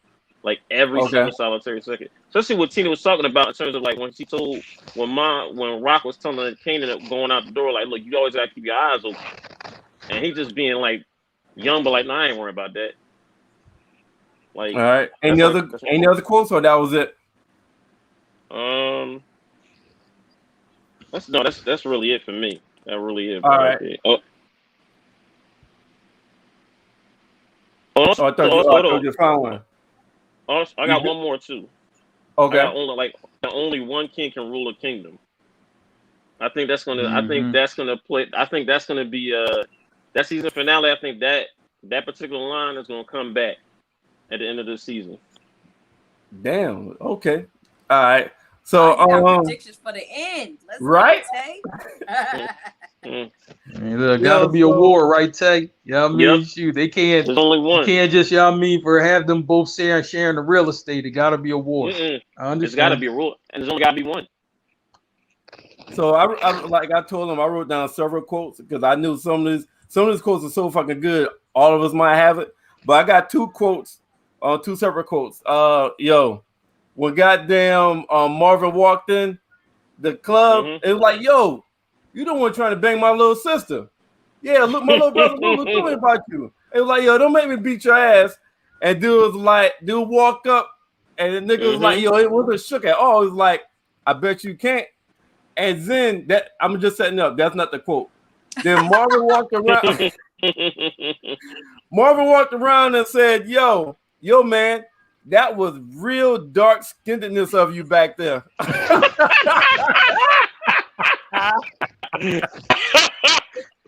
So real quick, I did, even though we don't got that category, I did funny moments because I swear Marvin got the most funniest moments. So that was all the time.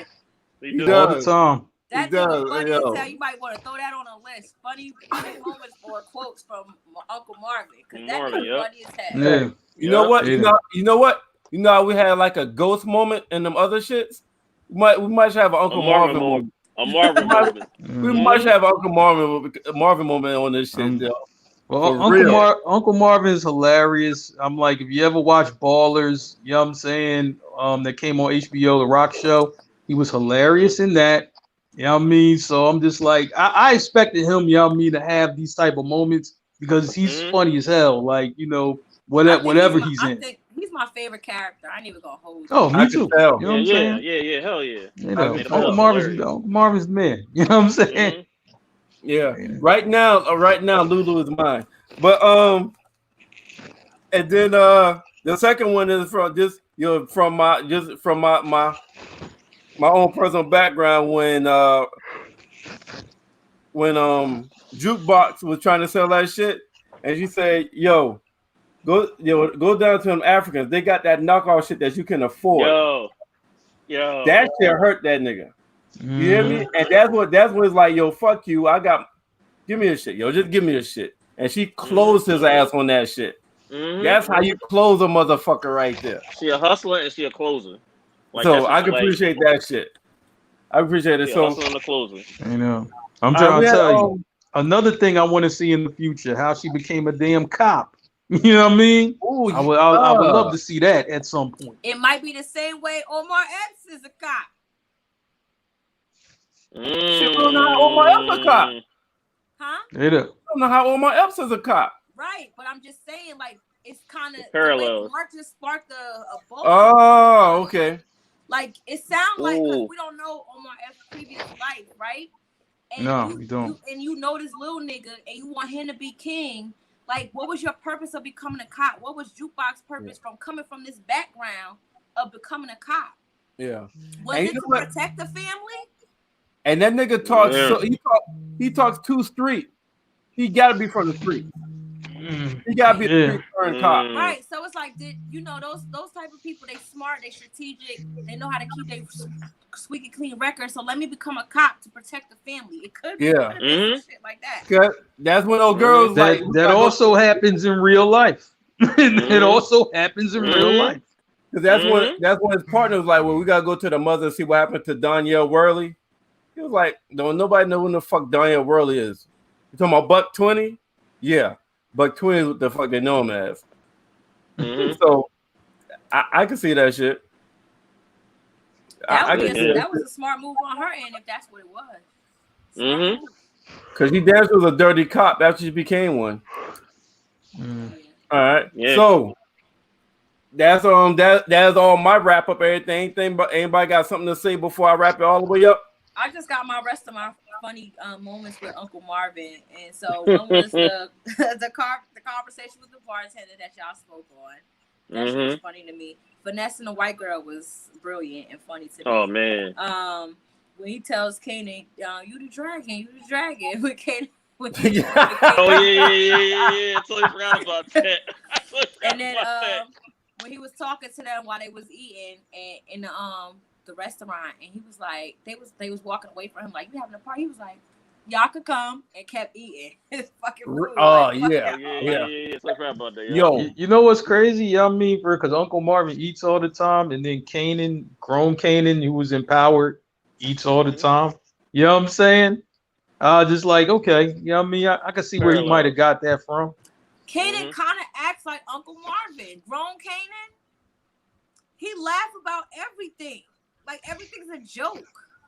Yeah. That's probably got that Marvin from Uncle too. Marvin. But he laughed like nonchalantly, like, "All right, motherfucker." Like, you know and nothing hurt that nigga feelings. It's like that nigga got no shame about shit, and nothing hurt that nigga feelings. That's because they just like Marvin. Just like Marvin, though. They just the fuck out him when they was leaving. Like what you just said. They really just the fuck out him before they got up and left.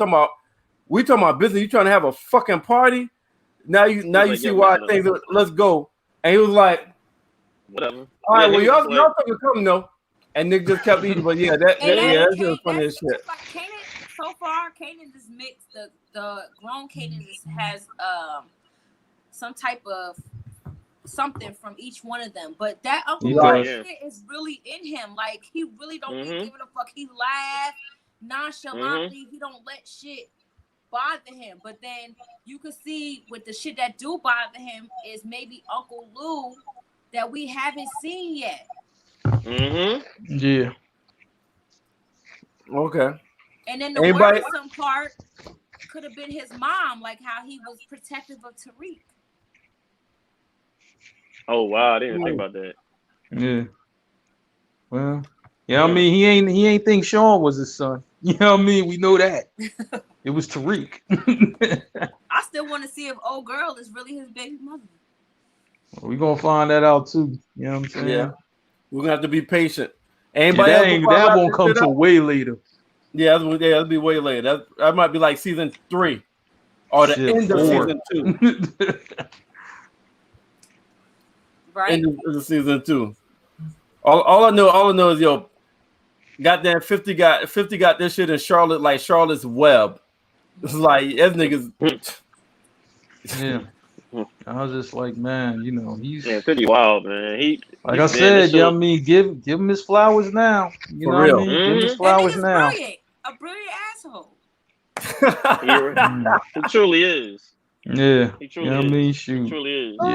Yeah, I mean, I think we share the same birthday. You know what I mean? Nigga, I ain't say you. I said 50. But yeah.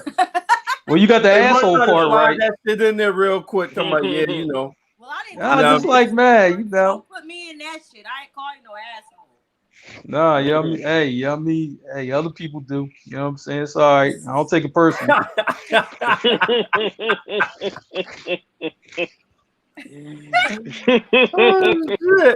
Yo, good show tonight. I feel like there's another show a lot of us.